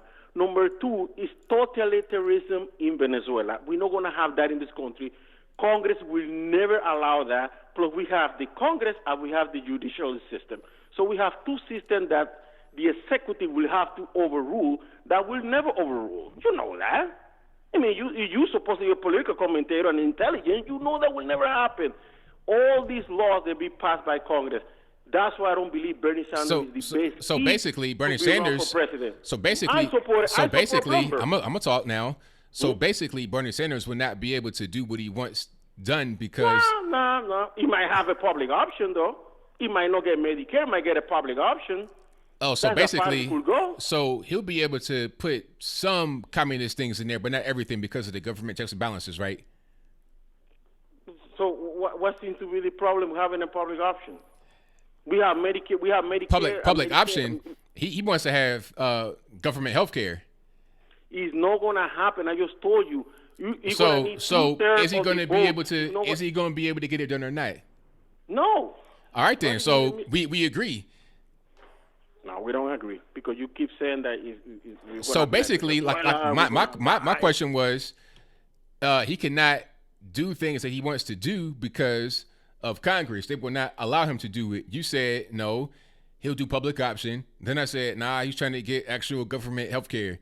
And then you're like, nah, well, you can't do that. I'm like, okay, then we agree. Because you keep saying that it's a socialist, a communist. It's not going to happen. That's what it is. America will never allow that to happen. So that's not true. That's what it is. Number two, he never said they want to take the means of production of the private sector as a part of the government. It's not true. So I mean, how are you going to get these? How are you going to get these things into action if you don't? Well, I'm pretty sure you're going to try to increase taxes. That's going to have to pass Congress, and then you're going to have to find out where you're going to get the money to pay for the for the Medicare for all, that's not going to happen. Maybe he might get a public option. That's why support Blumberg. You have a more effective way to deal with the healthcare issue. I don't think he's going to get all what he wants. He just has to say that he wants something big to get people excited. Trump didn't say the same thing about the wall. Yeah, Mexico's going to pay. And what happened? Then he said he was going to get the wall, and what happened? No wall. We're building it right now. But as on that note, sir, I got some more calls on the line. So thank you for the call, man. Definitely appreciate you. All right. Thank you to Ivan for the call. All right. Let's get to the next one. Let's go to 703 on the line. We're speaking to. Hey, how you doing, Anthony? It's Brian. Everything is good, man. How about yourself? Hey, I'm doing good. Hey, I just wanted to talk to you about a couple of things. Man, after listening to Ivan, now he sort of threw me off of what I wanted to talk about. Okay, just real quick, you were saying that communism is wanting to control production, correct? Yes. And Bernie, just last night, in the debate last night, when they were talking about global warming, climate change, Bernie was talking about he wants to control the economics of fossil fuels, take those people out of those jobs and pay them 5 years salary and retrain them into other jobs, which is controlling the economy. Right, exactly. I mean, all his things he wants to do would be communism. Super high minimum wage. How are you going to pay that? You're going to have to just kind of like go through the government and create certain jobs to make that be the case. You want to have free college, free this, free that, single payer health care. All of that is government, to the point where what do you have that's actually private anymore? I'm not really sure. And he also states that he wants to do away with the private insurance companies, health insurance companies, and he says he wants to pay them the people that will be disenfranchised, who will lose their jobs. He wants to be able to pay them a certain amount of money for some years until they can, transfer into other fields, and just that's controlling the economy, just like you say communism is. But Ivan threw me off of what I was originally calling about. Okay, what I was calling about was the impeachment, the upcoming impeachment trial. And when the senators who sit on the as jurors, they have to swear an oath that they will be impartial concerning the impeachment. And my question to you and to mainstream media, something that people aren't talking about, is if you currently have 3 Democrat senators running for president, and then you have 2, like as in Cory Booker and Kamala, who are also running for President Trump's job to replace him, and even in the debate last night, they say things like this guy is corrupt, he's destroying our country, he's bad for the country. How can you say those things on live TV during a debate, giving your opinion about this person, and then turn around and honestly, solemnly swear that you will be an impartial juror during their trial? That's a very, very good point. Very good point.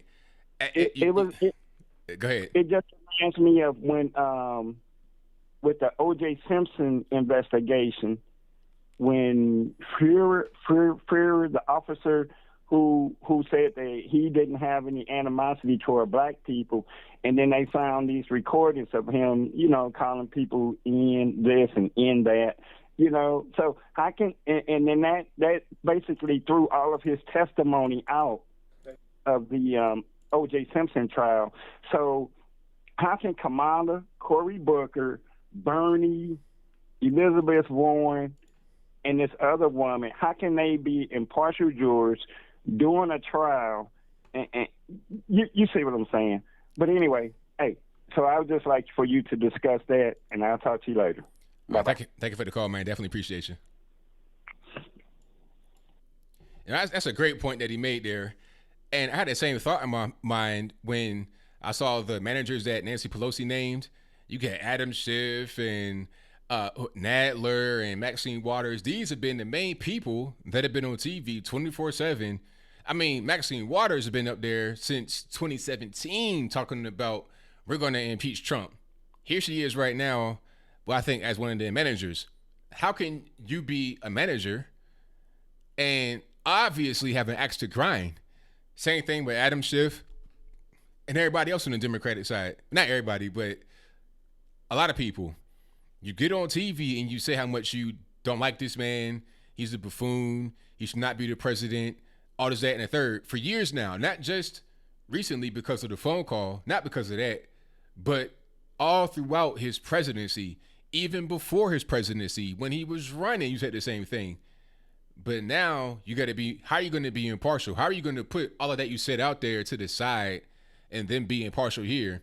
Obviously, this whole thing is about a political hit job. It's simple. There's no bipartisanship here. The yays and the nays are one side of the aisle or the other. It's not really much crossing at all. Did Tulsi Gabbard vote on this new vote to send the articles of impeachment to the Senate? Did she vote at all? Because last time she said present. Did she vote yay this time? Probably so. Or present. Well, not present anymore. Is she still running to become the president? Did she drop out? Hold on. Did Tulsi drop out? Wait a minute. Let me see. Did she drop out? Nah, she's still in there. Okay. Well, who knows what she's going to do? But my whole point is that this whole thing has just been a partisan political hit job from the very beginning, and everybody in the whole world knows it. But let me get to the next call. 214, you're on the line. What's speaking to? Hey, what's up, ABL? This is Debatinator Crush. Again, you can call me Crush. First thing I want to do is apologize about talked to you about 2 weeks ago, and I was just rambling, and I didn't know that the show was almost over, and I wasn't letting you tell me. I just kind of was rambling. But, yeah, sometimes I get nervous. You know, we kind of get nervous when we call. But, yeah, do you remember that? I was kind of talking about how I asked you a question from the beginning, but I was talking about how the left, and I actually created a name for them. I call them leftals. It's Leftes, and it constitutes the left elite. So, because you know how we say that they're crooked and stuff, and I separate them from the left next door. So the leftals are actually the ones that are manipulating the left. So if we can clarify that, so it'll make it easier in the long run. But anyways, I was telling you about my theory on how Google and everybody's kind of manipulating everything. And where I ended was, or where we kind of had to get off, was impeachment. The impeachment, basically what they have us seeing, like I went back and watched it, and some people were talking about They Live. And so I went to check that out, and it is kind of like that. I kind of feel like I have these shades, and I want to give them to you because you got to see what's going on. I kind of think you're missing it a little bit, but what's happening is Google, they're not just manipulating the left, they're manipulating the right. And I mean, it's extremely important for me to try and get this message to you, because I think you could probably take it to the next source. And I'd like to get it to Candace Owens, because I know that she kind of shoulders up with Trump on occasion. If Trump does not hear this information, I believe he'll lose. And a lot of people, you know, I think, you know how the left gets triggered? I think the right gets triggered. When they hear that Trump won't, you know, win, it's like, no, you know, hands down, landslide. But like I said, I consider it second-degree woke. Whenever I see it, I ask myself, whenever I get information from ABL or any of the other YouTubers, you got to ask yourself, even you being in your house and with your, you know, 900 or 1,000 subscribers, watching viewers, who has more information to, you know, numbers as far as generated numbers on who's voting for who, you or Google? Who do you think has more power? My ultimate thought I mean, you really have to, and this is everybody out there, you've got to research Google. And I do have a solution, somewhat of a solution that I think is a solution, because I think not only are we being manipulated, I think the boss is being manipulated. I think, you know, Trump is buying into Google's BS. They are, like I said, in the way I found out. Hold on. Like, hold on. Wait. So, give me an example of a thing that Google manipulates us on, like a specific thing. Okay. This is where I found out that I think that I have the insight and nobody else does. My PS4 broke. And whenever I'm online, like now, you know that our devices recognize us. They tell us what music we like, and they actually recommend music, you know. They also know, and this is the scary part, they know our political affiliation, and they cater to it. So whenever my PS4 went down, whenever I got a new one, about 3 months later, I wasn't YouTubing. I started missing it, started jonesing, got it back up and running, and was, you know, dying to find out how well we were doing. It said to log into your account or watch as a guest. So being kind of lazy, I just said, well, I want to get, you know, my fix. So I watched as a guest. It didn't know me. And all it told me was how bad Trump was doing, how Orange Man bad. And it just kind of, it's biased. And you know this. And you got another thing that I always throw into it is how difficult the left is, the leftos. They are, the impeachment, everything, you know, they even thought that they were paying people, and I think they're still doing it. But wait a minute, but hold on, like the whole thing about Google, like giving you results about Orange Man bad and stuff, isn't that like true for most of the mainstream media? Like if you turn on CNN, like you're in the airport, it's the same way. CNN, like it's like the same as mainstream media. And that's like a lot Absolutely. of, and that's the reason why a lot of us are trying to fight against it, because we know that it's kind of happening. But how? And my question, okay, how are we fighting against it? Well, coming up with our own sources, having just spreading the word. Having our own platforms. The bottom line? Huh? What is the ultimate reason for having these platforms? To me, the ultimate reason, and I have a YouTube channel, and I haven't put out too many videos, and they're not that good. But I even mentioned at the beginning that my channel is created to flip Dems to Republicans. The only channel that I've ever seen that actually kind of has some results from that kind of a movement is the hashtag walk away. And I actually use that with family members, because I'll say, hey, look, watch 5 hashtag walkaways, and at least that's one of my challenges. It's the hashtag walkaway challenge. But like I said, we are being fed. If you wanted to buy, this is another 100%. If you wanted to buy a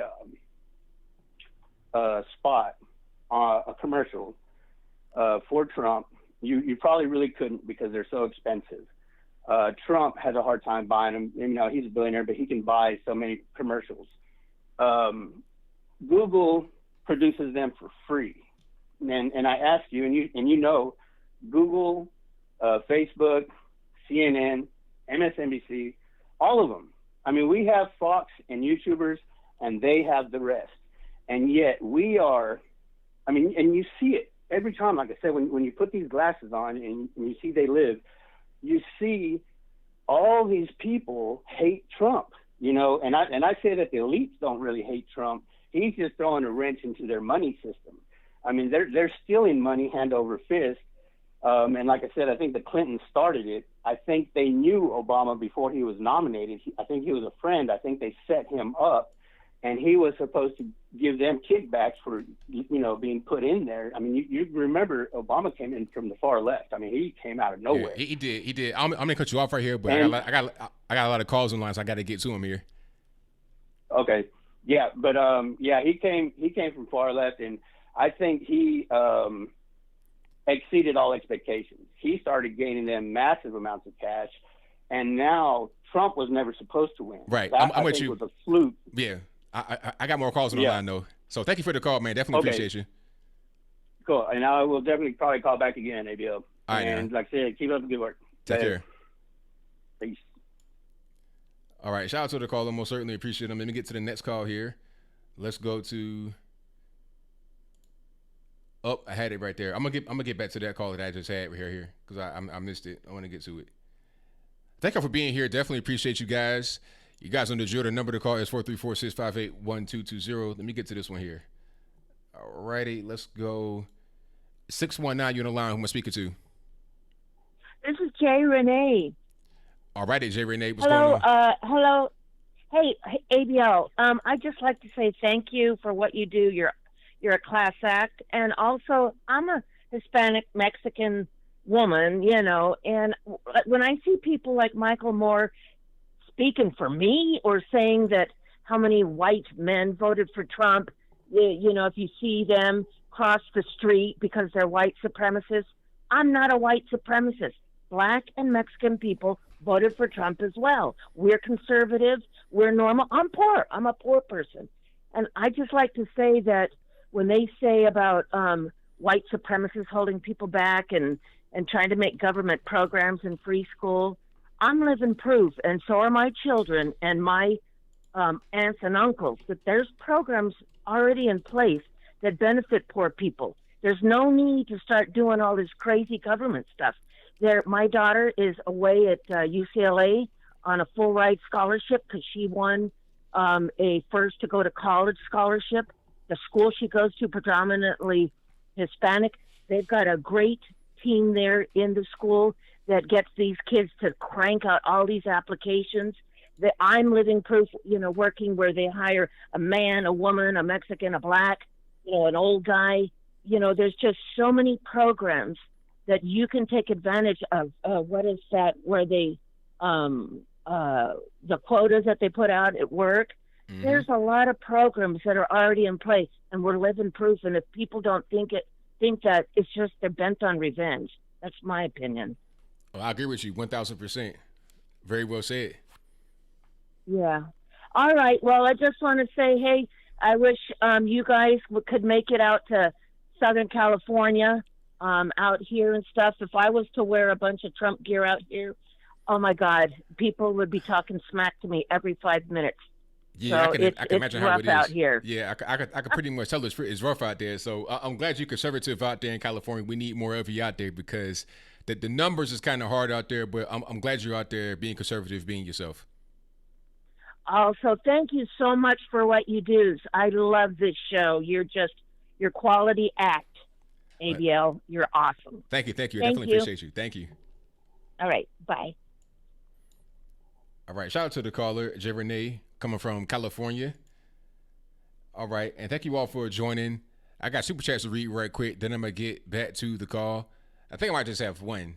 No, I got a couple. Okay, shout out to Killer99 who says, "What's up, peeps? Sorry I'm late. Just got out of the Gulags. They are not as glamorous as advertised. My back is killing me from busting those rocks." Thank you for the donation, man. Definitely appreciate you. And shout out to Eddie B who says, "ABL, that guy calling in as Bernie Sanders is absolutely hilarious." Thank you for your donation, man. Definitely appreciate you. Let me get to the next call and let's go. Hold on. All right, Jordan, what's happening? Nothing much, ABL. Yourself?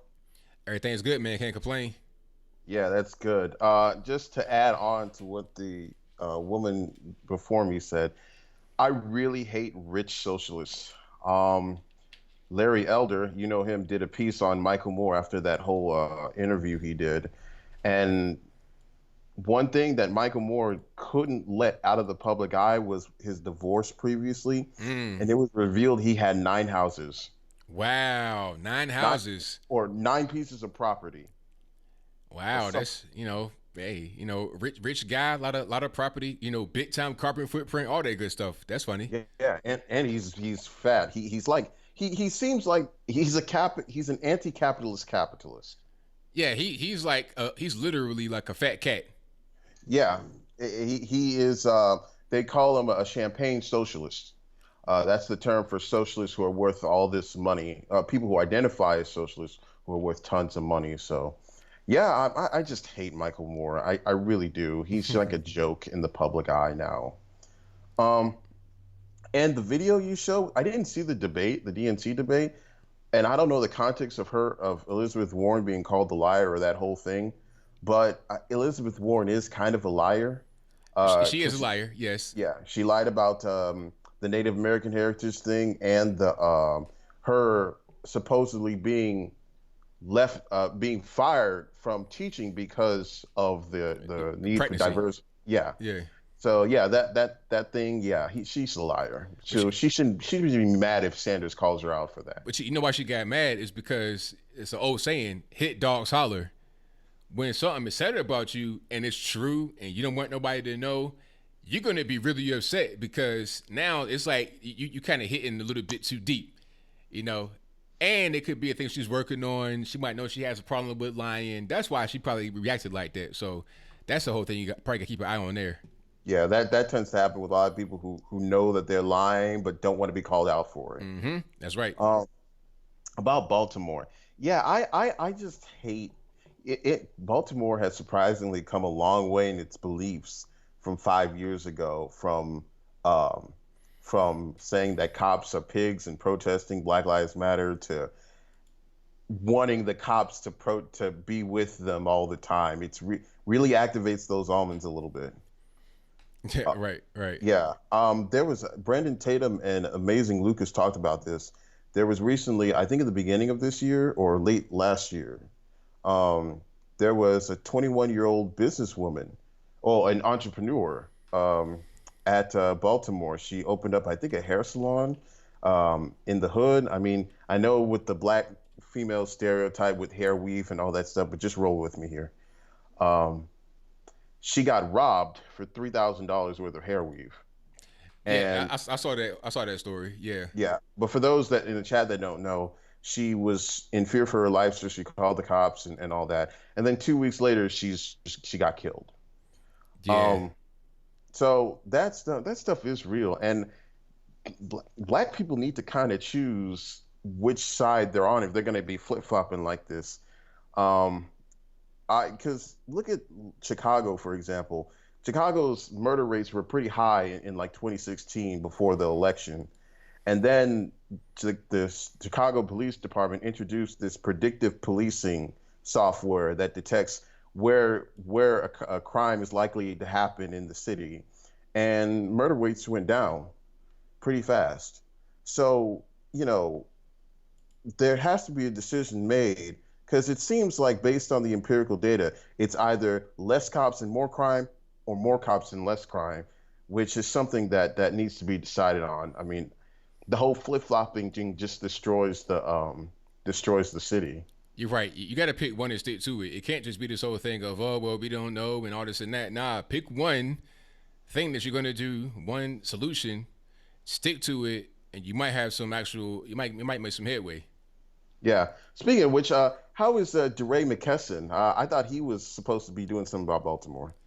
I think he got a check, and he's not been seen since. He might have got a house and a car and some money, and he's good. His objective is met. And the thing about it is that he was already doing very well financially. He was getting paid like $100,000 a year as a school administrator in Missouri. I think Ferguson, St. Louis, or whatever. He was straight. But then here comes the George Soros money and other foundations. A lot of foundations are putting money into this guy. So he probably got paid, and he's like, yo, I'm out. Peace. I don't got to do nothing no more. I got my money, and I'm out. Yeah, that's it in a nutshell with his fruity self. But, I mean, it is what it is. It's unfortunate. He's like a young Al Sharpton. It's just really sad. Yeah, it is. It's sad. But one more thing before I go, I want to talk about the impeachment for a moment, because I don't know if you've seen the new Time article about Nancy Pelosi's impeachment efforts. Well, what was said was that she got this idea of one of the things that's interesting is that before the House impeached Donald Trump, talking about this is an urgent need. This is about urgency. This is a national emergency, blah, blah. We got to get this done fast. Adam Schiff, Nancy Pelosi, Nadler, all those people. And now they impeach Donald Trump. And when it's time to go to the Senate, they want to try and they say they want to go to the Senate when they're ready. Like they want to take a while to get there. That whole mindset changed right after the House impeached Trump. Exactly, because like you said, I was under the impression that they were trying to get things done right away, pronto, ASAP, not waste too much time. But that's not the case, because once they got the first impeachment vote done before the second one was today, which is weird, they just pretty much sat on it, and there was no need to do that. It was like, okay, what are you waiting on? Just take the articles in your hand, literally like a folder, old school manila folder from school. Take the folder down the hall, give it to them, and then you're done. That's it. It's all you got to do. But it's this whole thing from the very beginning. It's been all political. It's not about anything else. It's not serious in nature. It's just to try and make Trump look bad because they know they can't defeat him fair and square in an election in 2020. Yeah, but there's something important that I should mention about that. She got that idea of waiting, of that idea that I told you about, from an interview that CNN's Don Lemon did with a guy named John Dean. John Dean is Nixon's White House counsel, and he got sent to prison for helping covering up the Watergate scandal. And so it's very interesting that these people are taking advice or recommendations from notorious liars. Mm-hmm. It's kind of like the whole war on drugs thing, and Nixon supposedly doing it to put black people in jail. That idea came from a White House aide who, I forgot his name, but who was involved in the Watergate scandal and trying to cover it up. And he went to prison for that. And now all of a sudden, 20 years later, we're trusting this man on everything he says. Yeah, right. It sounds ridiculous. Exactly. But I mean, people praise this guy, and now he's like the front runner. Nancy Pelosi takes that advice, even though the Constitution clearly says that the Senate has sole authority to try all impeachments. So regardless, she's going to have to go to the Senate if she really wants Trump removed. There's no way to bypass them. But people act like John Dean and all these other people act like they can do that, which is absurd. Exactly. 100%. All right. Well, I'm going to head out. I'm going to be watching some Netflix under my mom's account. I'm not paying for it. It's my mom's account. Just so y'all know. I got you. All right. So catch you later, ABL. Peace. All right. Now, peace. Mm-hmm. All right. Thank you to Jordan for the call. Most certainly appreciate him. Good call from my man, Jordan. Let's get to the next call here. And the number to call is 434-658-1220. 712, you on the line. Who am I speaking to? This is Al from Iowa. Hey, love your show. You always have a good show. Thank you, man. What's going on? Oh, first of all, I want to start out with, congratulations at LSU. I want to say that out. You know what? Trump was at the game. This is like the second college game he's gone to. And if I remember right, the crowd was chanting 4 more years. Gave him a big applause when he first came out. 4 more years, and USA, USA, USA. Oh, the crowd was loving them. The crowd was absolutely loving them. It wasn't, a negative reaction at all. They were really excited when he came out there, so that was good to see. And it was also good to see Randy Moss's son out there catching touchdowns, because I was born in Rand, West Virginia, Rand University. My family knows them very well. I met his mom and his sister and all of them, so shout out to Randy and his son. Yeah, I'm an old Minnesota fan. We had Randy Moss up here in Minnesota, so that's right. But I even though there's some things he was kind of bad at, but still he was a damn good football player. That's right. Damn good football player. So I want to give that'd be a shout out to them. But I thought you talked about how he doesn't get respect out there, but there is a lot of us out there that do respect him. And the working class, the flyover country, what I call us, we're totally forgotten. They don't think about us. So anyhow, and I want to get on this the two old people fighting all the time here. You're right. You're definitely right about if it was such a point to make, why didn't she just air it? Just go ahead and air it all out. But the problem is that she's lied so much. Lied for this. Lied that I was Indian. Lied that I was I sent my kids to public school, where she went send him to private school. I lied because I got fired from a job, or because I got pregnant, or whatever that was. You know, and once maybe this is the time that it is the truth, but she's lied so much, we all just take it for granted. Hey, she's lying again. So, and maybe she is. So, you know, it's you know, it's like the boy they call it cried wolf all the time. Cried wolf so many times that eventually the people didn't come out, and basically, guess what? The little boy got ate up. So that's right. That's one of the biggest things. And then I'm going to talk about Tom Sawyer, or whatever his name is. I'm going to call him Tom Sawyer. He's a billionaire. Yeah, he's a billionaire. And basically, I was listening to something. I'm not too sure if it's all true yet. But didn't he get his money from, like, he says that he created this company, but yet, isn't it something to do with, like, propane, or not propane, but fuel and energy, and it's related with China. So, and with these, you know, with these tariffs going on with China, hey, you're ruining my business. I need to get in there. So that's what I kind of think about him. So, and another thing about, I'm going to say this about Elizabeth too. I mean, we call her kind of Pocahontas, but you know what? Pocahontas was a lot more honest than this woman. Oh yeah, so, definitely. So I just wanted to say that too. So, and then let me see what else we got here. What else is going on? Oh, you've got the Baltimore thing. I really feel for the citizens, but the citizens have got to, in Baltimore, have to start standing up and letting the police do their job. I mean, otherwise, there's only one other thing you can do: arm yourself. That's it. Yeah, that's it. I mean, even that. Just like I'm out in the country here. It takes, if I had to call a sheriff to come out here, it'd take 10, 15 minutes before he gets out here. You know what? I'm already done. So I carry all the time. I've got a permit. I carry. I got my own firing range. I fire, and you know, the crime's already committed. So that's just like the laws, for instance, in Virginia there, which I'm watching very patiently, is that, yeah, I'm hoping that they don't go on, like, you just got done saying that they're going to do a state of emergency, is that right? That's right. And then you were saying that in the state of emergency, they can change some laws here, is that right too, or? Yeah, what they've done is that they have now banned guns from the Capitol. But see, in Virginia, you can open carry with no license. But you can't have any guns on the state capitol on that particular day when the rally's going to be there because they said of emergency.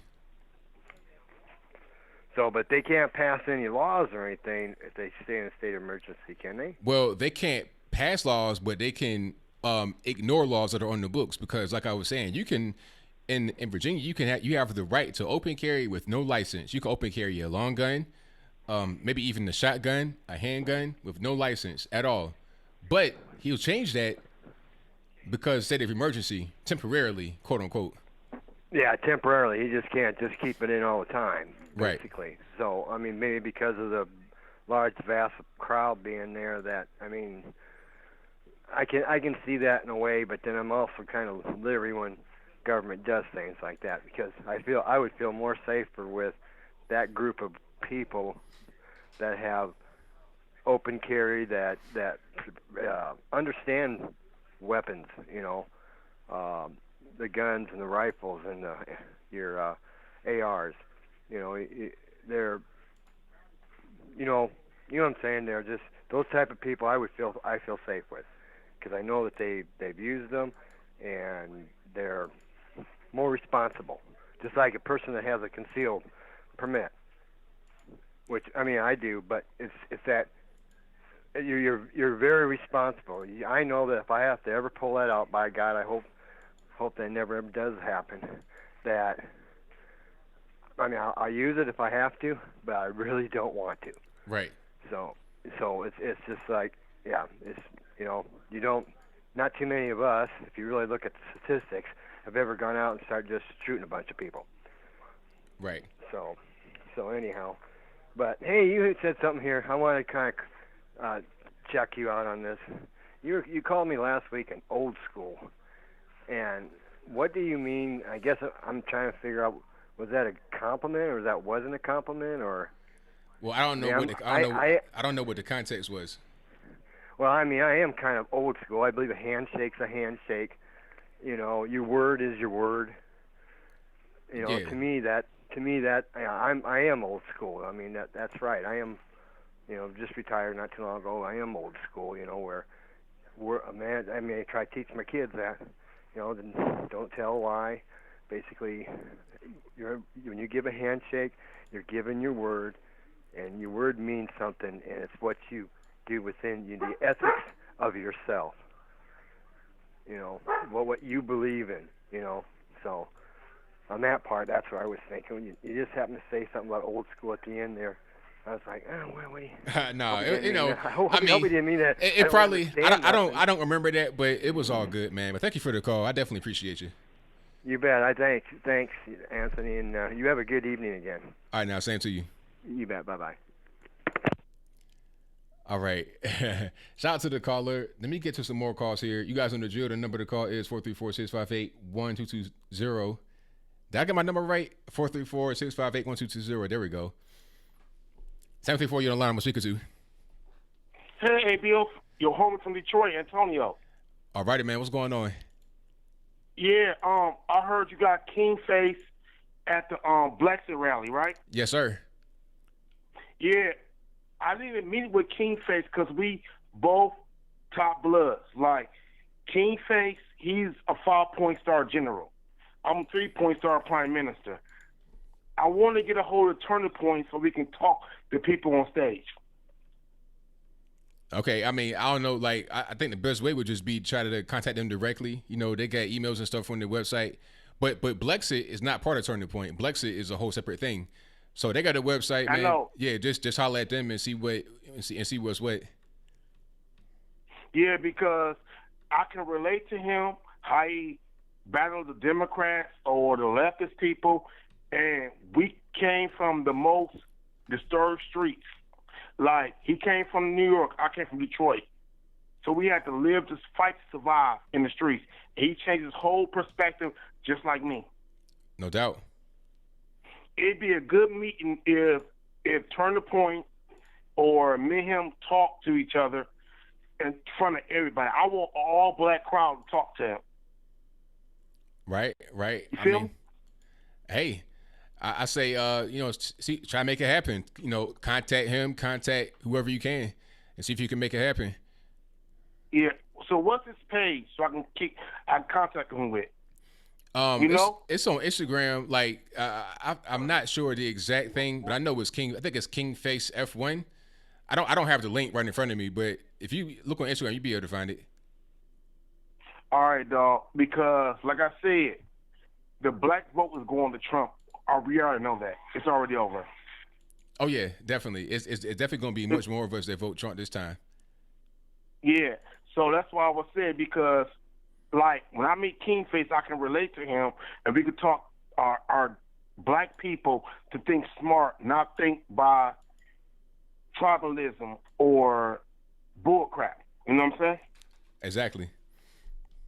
Yeah, so that's why I was saying, like I said, I was trying to, like, put it out there so I'm going to contact him and everything else. But like I said, one more question I got to ask you. All right. Elizabeth Warren, Bernie Sanders case is going down. They getting done. Did you hear the Project Veritas video when they wanted to put conservatives in gulags and everything else? Oh yeah, I definitely saw that. That was crazy. Yeah, it's crazy. Now, I sent it to like 1,000 black people, the video and everything, and they tripping. Like, what the heck is going on? And I told them, like, if you vote for socialism, this is what you're going to get. We're going to be a communist state. We're going to be in prison. That's why I told them. So why would you vote your own slavery? Right, exactly. And that's That why don't I make asked no sense. everybody. Huh? Right. I say exactly. It doesn't make any sense to do that. Yeah, I'm like, people are so brainwashed and so stupid on the situation. They don't know they're asking for their own doom. And I'm like, dog, look at the video. I'm like, they be like, well, it's not going to happen. It's going to happen. This is policies. It's going to happen. Right. But people don't want to hear it sometimes. Some black people want to hear it, but other black people don't want to hear it. That's right. I'm like, dog, we're already at the bottom of the tier. We trying to get up. Trump brought us out the bottom of the tier to at least get us to middle class. And you want to destroy all that and stand in the way for socialism, communism? That make no sense. Exactly. Yeah, so that's why I was talking to people and trying to irate people. When I saw that video, dog, they was freaked out. Like, what? This what's going on? You want socialist? This what's going on. You want to be like Germany or Venezuela? This what you gonna vote for. And that's why I told them. They're like, we can't do that. I ain't know. I said, stop watching the mainstream media. Stop it. They mouth of the, I ain't trying to be conspiracy theory, but they're mouth of the deep state and New World Order. They're the mouth of it. And people fall for that. That's right. You hear me, AB? I'm with you. Yeah. Yeah, I'm like, dog, think for yourself. Stop thinking like a puppet. That's what I tell everybody. But like I said, I'm going to let you go, AB. Nice talking to you again, man. I'll holler at you again in your next live show. When your next live show? I'll be here Saturday. All right, I'll be there. I'll call you in, dog, and get information. All right, bro. All right, now. Take care. All right, peace out. All right, shout out to the caller. Most certainly appreciate him. And thank y'all for being here. The number to call is 434-658-1220. 206 on the line. Who am I speaking to? Hey, this is Charles. All righty, man. What's going on? You know, hey, ABL, just a few things, man. You know, I'm sure, you know, like many out there, mentioned how you're from, Virginia. Just thinking of that, it's rather a bummer, man. You know, it's funny. People split hairs over whether or not, you know, it's from the South, the South or not. You know, the Mid-Atlantic. But anyway, you mentioned the rural character of it and a lot of military. So I really hope, that it goes to the Supreme Court, the issue of the Second Amendment gets resolved, man. 'Cause that's just really quite a bummer to see. I'll just say, man, just really just a bummer. So there's that. And then also the situation with the police, in Baltimore. But you mentioned other cities as well. And mention Chicago, mention San Francisco, New York, any city where the Democrats have been in control for a long time. That's part of the legacy of Barack Obama. Would you agree? Just the general disrespect and bad attitude towards police. Yeah, I definitely see that, because under Barack Obama, the main thing with him was he emboldened some of these groups like Black Lives Matter, talking about, oh, you guys are doing a great job and all of this and that and the third. So I think that's definitely part of his legacy. Yeah, definitely. Definitely. Like in the Dallas incident one time when I believe it was 6 police officers were shot, and then they were chanting, "When do we want them? Do we want dead cops? Fry them like bacon?" All of that jazz, this, that, and the third. It's just crazy and absurd to see that. And then if he had a son, he would look like Trayvon. It's like, whoa, saying crap like that. It's just general breakdown, that leads to a breakdown of society and just rule of law and order. And also, also thank you for covering these debates, man. Because for many of us, even those of us who are political junkies, just trying to keep up with it, man. It's just very, very tedious. I myself saw a few minutes last night, and many of you guys and gals on this chat, if you saw it, just saw about how cringeworthy it was, and just about how going back and forth. I mean, of course, between Pocahontas and crazy Bernie Sanders, I'm not going to swear, but gosh darn, Bernie Sanders, pay for it, and Pocahontas, that sort of thing. Those two, and then her playing did you say because I'm a woman? It's like just, you guys and your identity politics obsession is just ridiculous. Like get it through your thick skull. Like it's just inconceivable, isn't it? Like how ridiculous it is. Yeah, definitely. Yeah, definitely. That's all they have. They don't have anything else. They have no other ideas. No nothing else. No other platform. They haven't learned any of their mistakes. There's nothing else from 2015, 2016, and so it's just going to be interesting, man. If there's anybody on this chat who can remember 1984 or even 1988, 1980, the Republican landslide, especially when Ronald Reagan ran. Maybe with the situation with President Trump, maybe not in the 40s, but he can win at least in the high 30s. I mean, what do you think, ABL? Do you think he can win at least high 30s, if not 40 states? Especially if they put out the worst possible candidate. I mean, I don't know. I think it's definitely possible. It definitely is. I mean, they don't really have anybody that can succeed over on that side, on the Democratic side. So Trump's going to do very well this time. I just don't know what the exact metrics are going to be, but he'll do very well. Right. Definitely. Of course, all the important ones: Michigan, Wisconsin, and Pennsylvania. That it can be believed. I believe other ones he came very close to, like Minnesota and New Hampshire and Nevada, Colorado, New Mexico, and Virginia. Maybe a little trickier, but he can, and he could even pick off some ones that have been blue. Being from the West Coast myself, I mean, one could say that it's gone because it's been such a long time since any of them have gone red. But who knows? Anything is possible. But I will also close it out by saying for all everyone out here, all those conservatives, let's just keep on fighting for what we believe. None of us should be apologizing it, because they're just going to keep throwing the ifs and the ohs. They're going to keep projecting because they can't defend their own ideas, so they have to go on the offensive. Don't apologize. That's what President Trump has done. He's made us all proud to be Americans and brought up patriotism. He hasn't emboldened any of the alt-right like the mainstream media likes to claim. So just keep pushing back. We cannot let them take over this country and let it become a socialist country and keep trying to claim compassion and empathy and also don't let them point out, but look at the Nordic countries when that's just ignorance, because they can talk about Sweden and Norway and Denmark. They're not truly socialist countries. They have, in some ways, fewer believe it or not, fewer business regulations. It's been said than the U.S. The U.S. has a good capitalist market structure and economy, which enables the large social programs. Have you heard of that, ABL? What of what?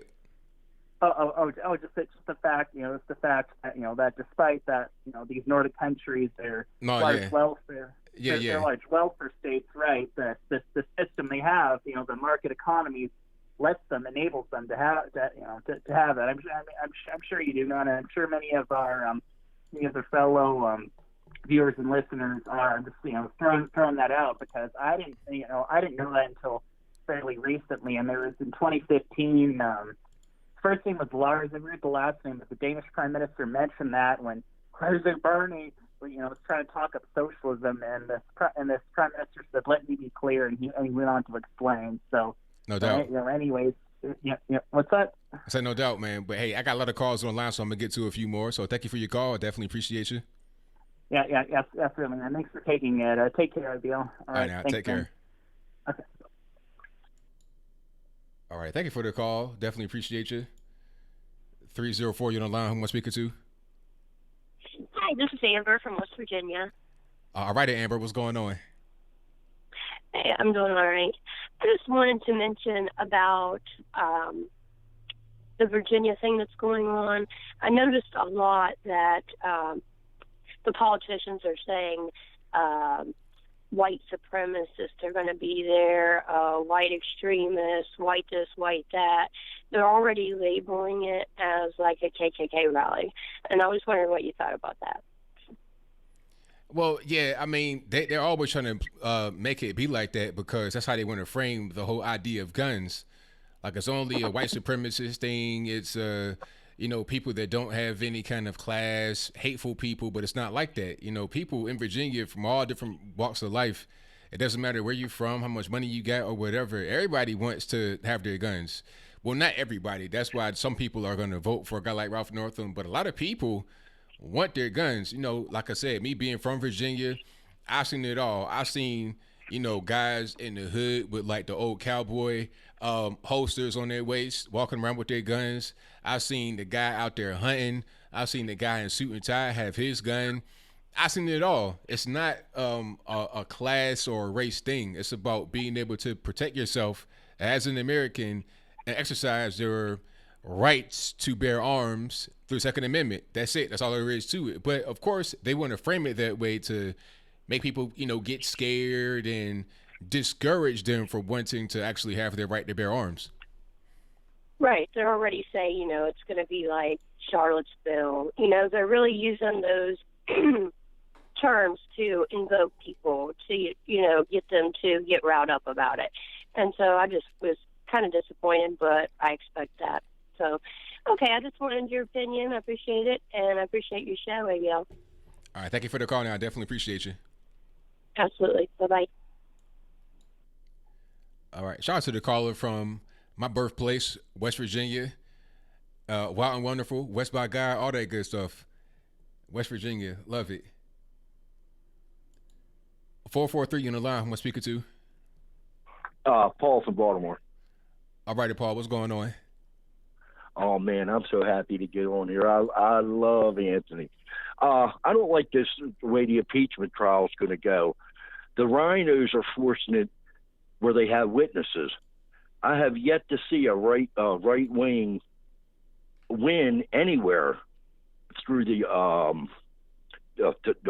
FISA, Steele. Nobody on the left's been locked up. Flynn's been framed. And I just think the rhinos are putting Trump in an awkward situation where they got to call witnesses. They can set him up just like they've been doing all along through the left. I just think it should have been brought to the Senate and voted right away without a trial. And that's my opinion. No matter if I was his lawyer, he definitely wouldn't be calling people in.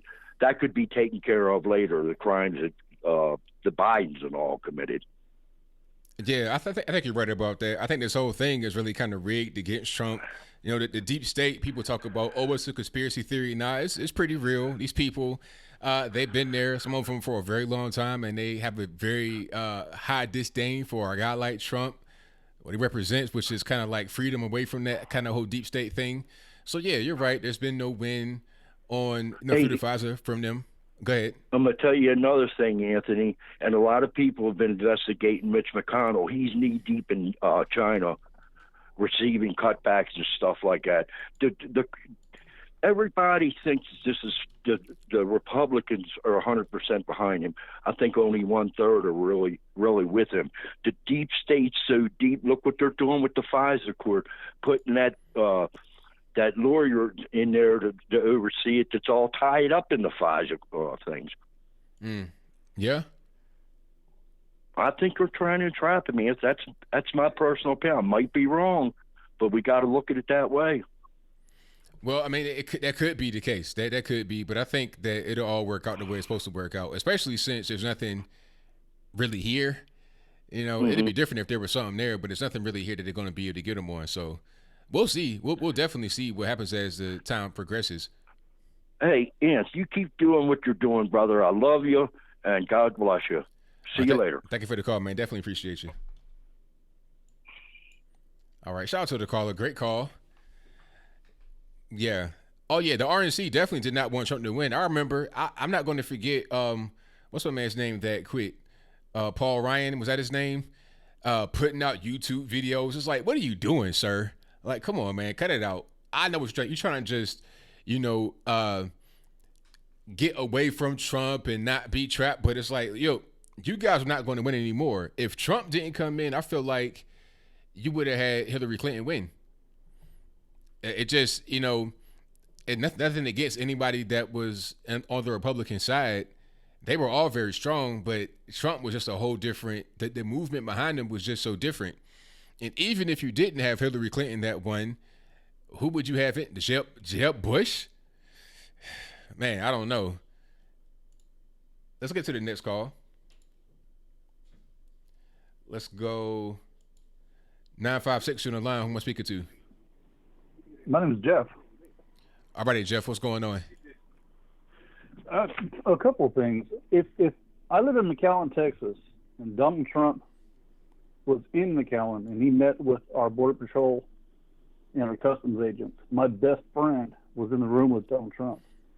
Wow. He asked the right questions. He did the right things. He listened. He wanted what was right for our border. He saw what was going on, all the sex trafficking, the human trafficking, the drugs, and the Democrats did nothing. In fact, they had a campaign, if you remember, where they would send people like AOC down here, hugging on a wall, saying with tears, fake tears in their eyes. It's ridiculous what they're doing. And I can tell you, West Virginians or Virginians, listen to me. If I drive 30 minutes south, I'm in a land that is so corrupt, which is known as Mexico, that is totally ruled by cartels because people can't defend themselves. You've got to keep your firearms. But all I got to say, sir. Thank you for the call, man. Definitely appreciate you. You bet. Take care. All right. Shout out to the caller. Great call.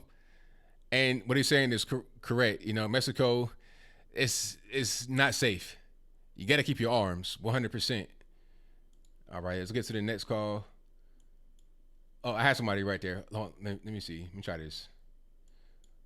480, you're on the line. Who am I speaking to? Frank, man, from Mesa, Arizona. How you doing, Anthony? Great, man. How about yourself?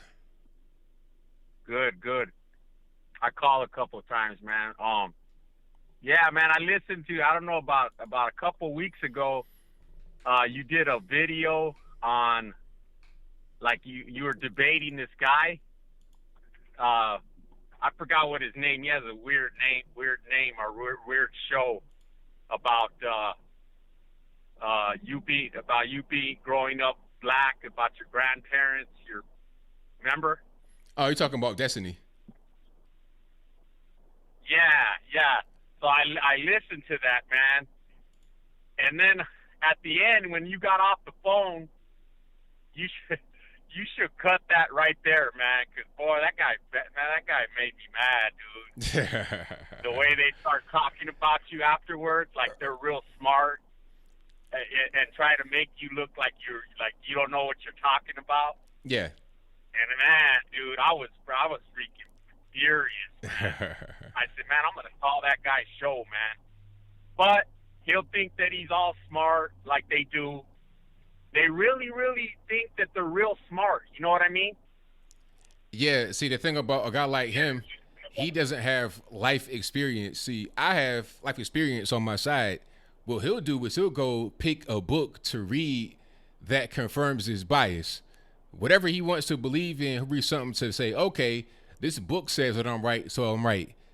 You know, it'll be a different book that says that I'm right. He won't read that because that's not a valid piece of information. That's not really a real source. They're both books. They're both written by people that are professionals or whatever the case may be. He thinks that he knows better than I do just from his own personal opinion about the situation. But see, from not having life experience, he doesn't understand my point of view, which is what I was trying to explain to him, but he wasn't really able to grasp it. Right. Yeah. And then he thinks that he's doing the minority blacks and Mexicans too, like myself, man. I grew up poor too. I grew up in the hood. I grew up poor. You know what I'm saying? And they don't have the life experience that we have. You know what I'm saying? That's right. It's all about, like, yeah, quit. Why are you're making it all right to be a victim, man? I mean, how smart? I mean, you don't have to be. It's common sense. You know what I'm saying? That's right. It's like, why do you want to feed that stuff to? That's not going to benefit anybody. A kid that's growing up, you don't want to feed him that stuff. You want him to grow up and say, hey, you could do whatever you want to do. Don't let anybody keep you down. You know what I mean? Don't let nobody keep you down, man. Especially here in America. Like you said, why do the Chinese people come over here and they could be above the white people? You know what I'm saying? Exactly. His whole thing was, oh, they'll all come over here rich. It's like, come on, again, no life experience. I know people that come over here from like China, Philippines, etc. Like a friend of mine from the Philippines came over here with his whole family. They stay in one house. You got like 15 people in one small house. That's how, because you come over here, you're just trying to make something happen. You come from a place where opportunities are limited. You come to America, land of opportunity. That's the whole point of immigrating here, to have opportunity and become somebody special. See, but people, they don't always understand that. But those of us that have, seen it happen, have gone through it ourselves, we get it. Yeah. But I just wanted to tell you it was good, man. But like the people like that, man, it's not even worth debating with them, man. You know what I mean? It's like, and the way that did you hear it at the end? Did you listen to it at the end? Oh yeah, I definitely heard it. Yeah. you made the video, obviously. I said, man, why did Anthony not cut that crap out? I couldn't. I thought you were gonna. Because I thought you were gonna respond to that. Oh no, but you know what? I had to put it in there just so people can know how they are, how the left, the crazy people on the left, that's how they are. They won't say it to your face. They're just, even though I'm not even. You can't even see my face on the screen. I'm not even in the same room or nothing, but he can't see me at all. It's just my voice talking to him. He can't see me at all. I can see him, but he can't see me. Even though he has that kind of shield, he's too scared to say what he wants to say right there on the stream. That was hilarious. Man, I'll tell you what, man. Those guys right there, I've talked to people like that know-it-alls. Yeah. And they just think that, and I'm like, oh, man, dude. I just say, you know what? No more, man. We're done. We're done. I'm not going to I can't get through your thick skull. You're going to believe the way that you're going to believe, and that's it. Point blank simple, man. But me and you know that what's true. You know what I'm saying? You grew up.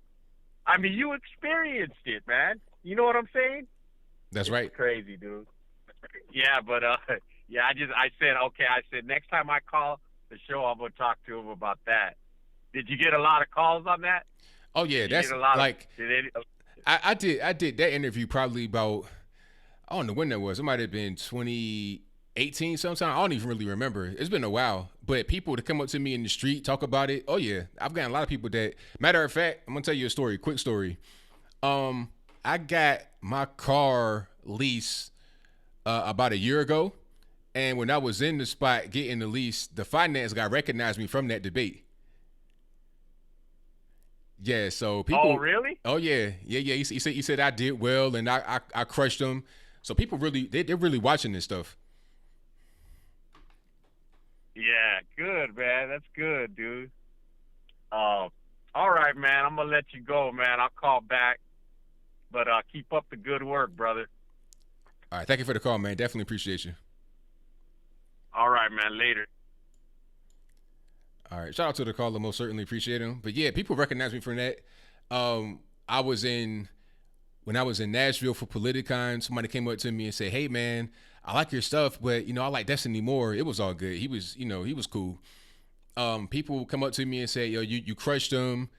I've only had one person that come up to me and said that they like Destiny better, but they still respected me enough to come up to me and be like, "Yo, I like what you do as well." You see what I'm saying? But nobody ever said that I did badly that came up to me in person. Nah, not at all. And matter of fact, speaking about Destiny, I'll be doing a stream, not this Sunday, but next Sunday on a Twitch channel. And it's going to have some of those guys that are on there, some guys from the left and the right. But once I figure out like all the logistics, I'll let you guys know over here so you get a link to that. people want me to go over to Twitch and do some stuff, but the time factor, I don't have the time. But I will do occasional things over there. Alrighty. Let's get to the next call. Now, Stephanie, you're on the line. Who am I speaking to? Sharon in Alaska. Alrighty, Sharon. What's going on? Oh, I had actually I called in originally to talk about one thing, and then I've been listening, so I got three subjects. I'm kind of curious. Can we quit calling Obama our first black president? He's like just as much white as black. Can we just call him another white dude president? I mean, that is a good point because he's mixed black and white, literally. Right. So half and half. So why do we got to give him to the black people? Why can't the white people have part of him? Hey, that's a good point. Or we could say, to be PC, we could say the first biracial president.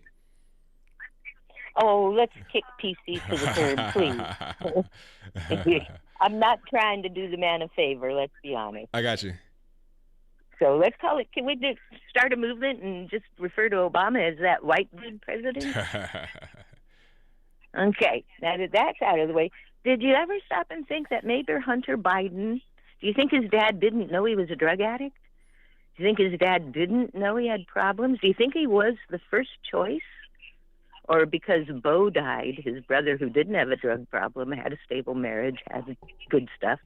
His brother was being the mule and the patsy, and when he died, they needed Hunter to step up. Hunter married his brother's widow to try to reclaim money previously laundered that now because he died, the wife had control of.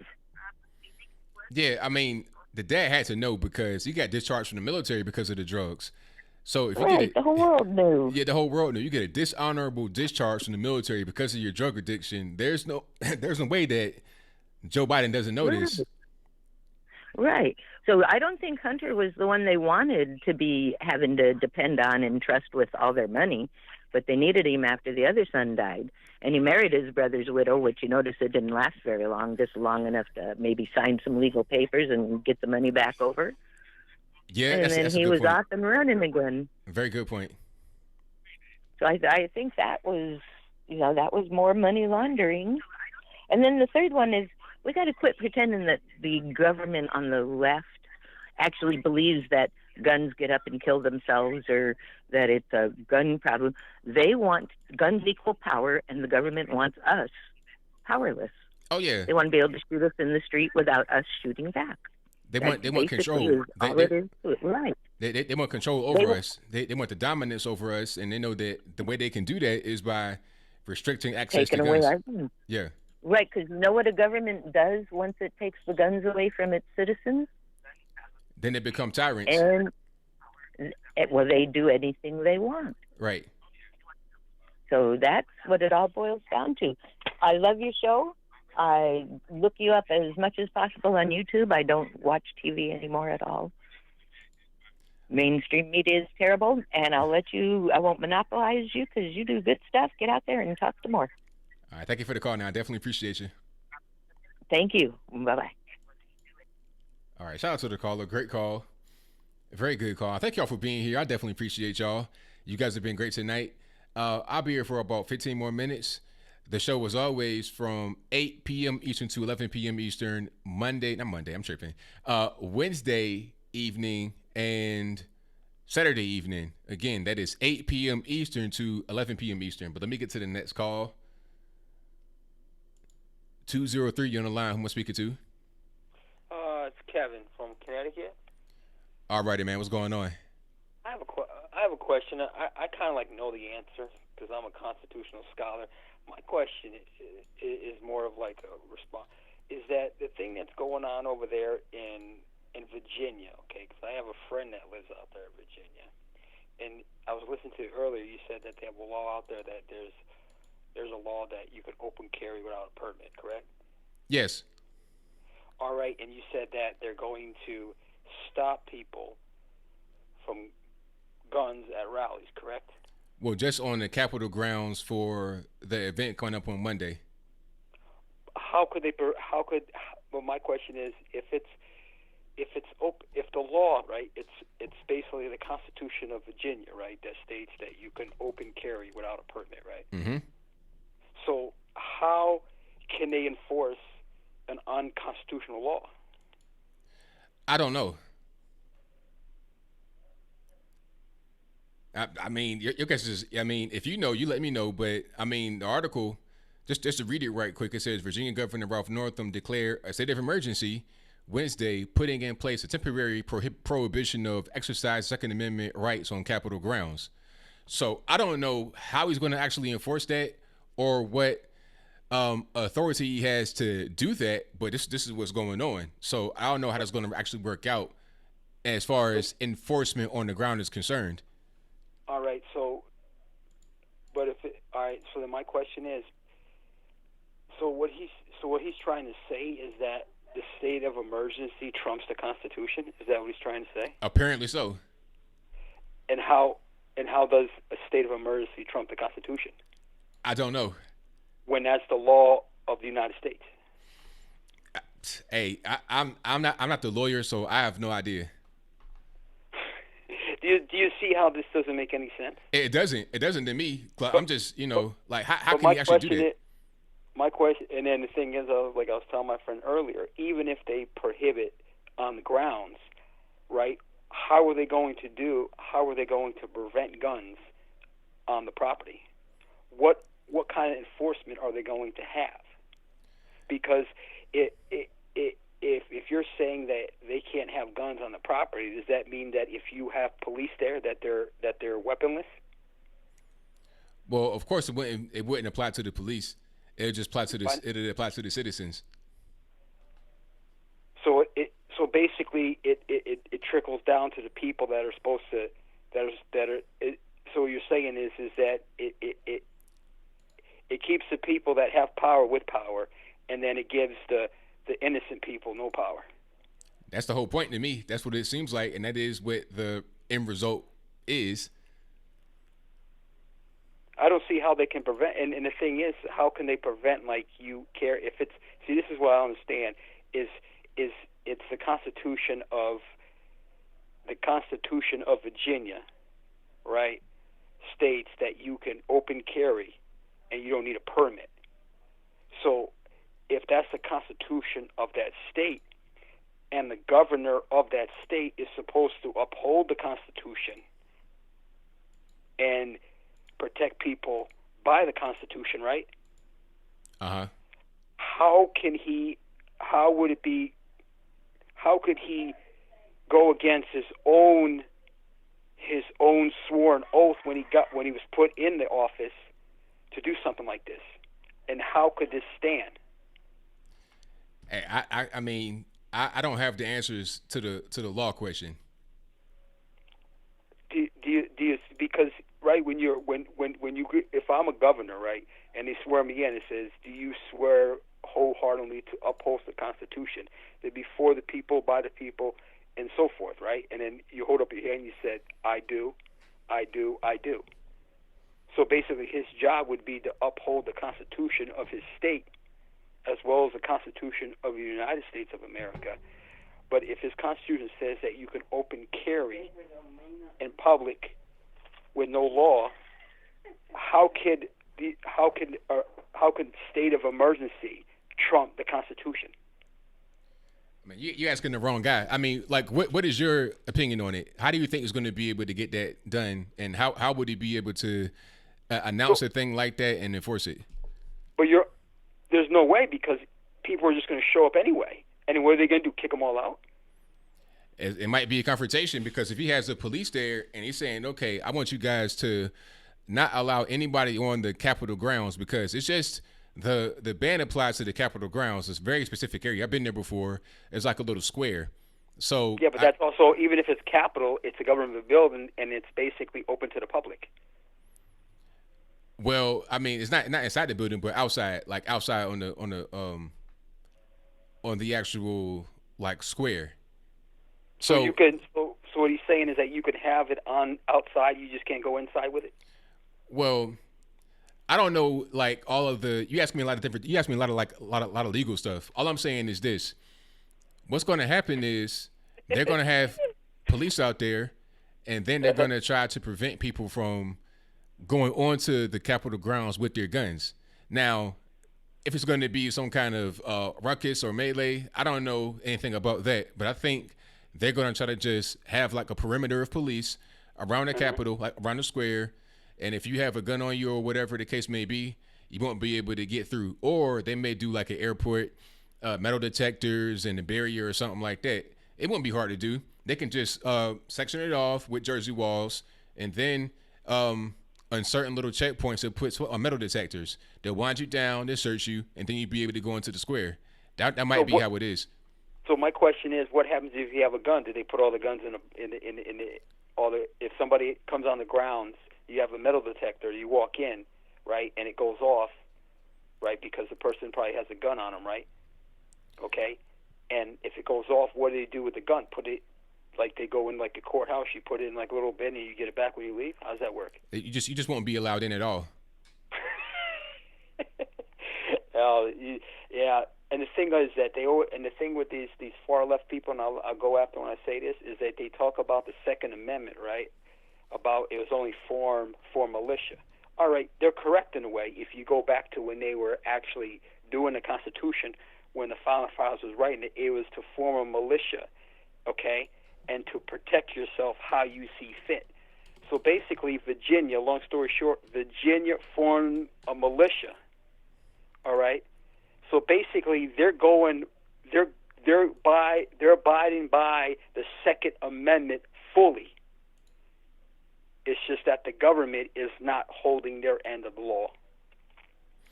Well, I mean, that's what it seems like. But hey, man, thank you for the call. Definitely appreciate you. No problem. I know. Maybe you need to. I know you're not a legal person, but. Right. I got you. Thank you for the call, man. All right. Thank you very much. All right, shout out to the caller. But yeah, now I'm gonna put a map up right quick because I've been, I've been in the Capitol before. I'm gonna show you how it is. Now, if I can put it up here, okay, this is the Capitol right here. It's kind of hard to tell, but the square is like this. And what they'll do, they'll block Broad Street off, of course. They'll block that off. They'll block this street right here. What's that? East Main. They'll block East Main, East Broad right there at 9th. And then they'll block it at 14th. The interstate, they'll mess with that too. Or they'll probably block it off right here at this street, because that street will take you up. They might block this whole little block off right there. Like all of this right here is downtown. And then they'll just put up jersey walls. And at each point, metal detector, police, and that'll pretty much be how it is. They do that all the time. Jersey walls, they'll have it set up like that. And then there's certain little high areas. There's parking garages all around. There's colleges right here. It's high elevation. They'll have snipers on the roofs and all that kind of stuff. That'd be pretty much how it operates. In my humble opinion, they could do it differently, but I think they'll do it with the jersey walls and checkpoints.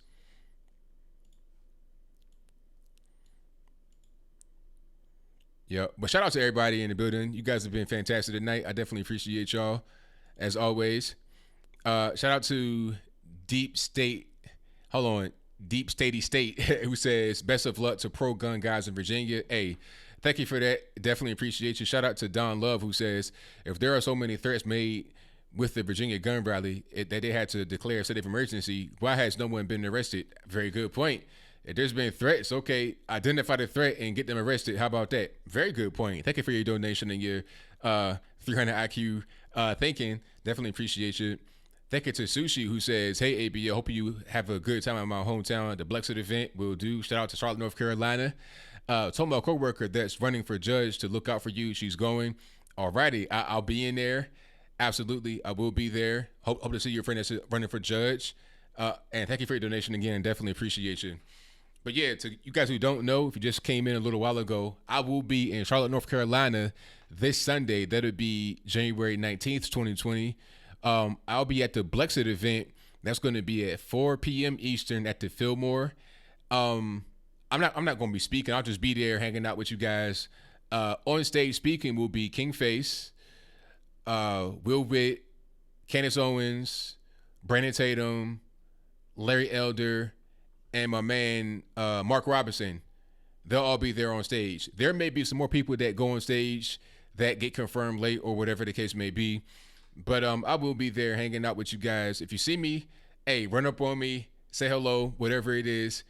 I definitely look forward to seeing you guys there if you're going to be there. Again, that'll be in North Carolina, Charlotte, North Carolina, 4 p.m. Sunday at the Fillmore. Alrighty. Matter of fact, I'll be in Charlotte on Saturday, actually. So I'll be there Saturday and Sunday. Mostly, I'll be there like towards the evening on Saturday, but I'll be there all day Sunday. So if you're around town, hey, you know, let me know. All right. So that'll pretty much be it. All right, I'm going to go ahead and call it a night. You guys have been fantastic. Oh, that's a good question, Haley. I may do the Saturday night. Okay, Saturday night, what I may do is, like I've done before, like stream from my phone with no calls, or I may be able to do the show. Maybe. I may just stream from my phone. It depends on how it is. But whatever I decide to do, I'll let you guys know before I do it. But I will definitely be talking to you guys on Saturday, one way or another. All right. So that'll be it. And shout out to all the moderators. You guys do a great job as always. Micho A, Zealand Zen, Ansel, Sushi, Bill from the Hills, Cynthia Webb, Ansel. I said your name already. I gave you 2 shout outs. But shout out to everybody that's here helping out with the whole thing. Micho A, of course. And everybody else. You guys are great. Fantastic. Best audience on YouTube. And that's pretty much it. I talked about Blexit. Talked about the mods, the super chats. I got everything done. So until next time, y'all be safe. I'm out. And peace.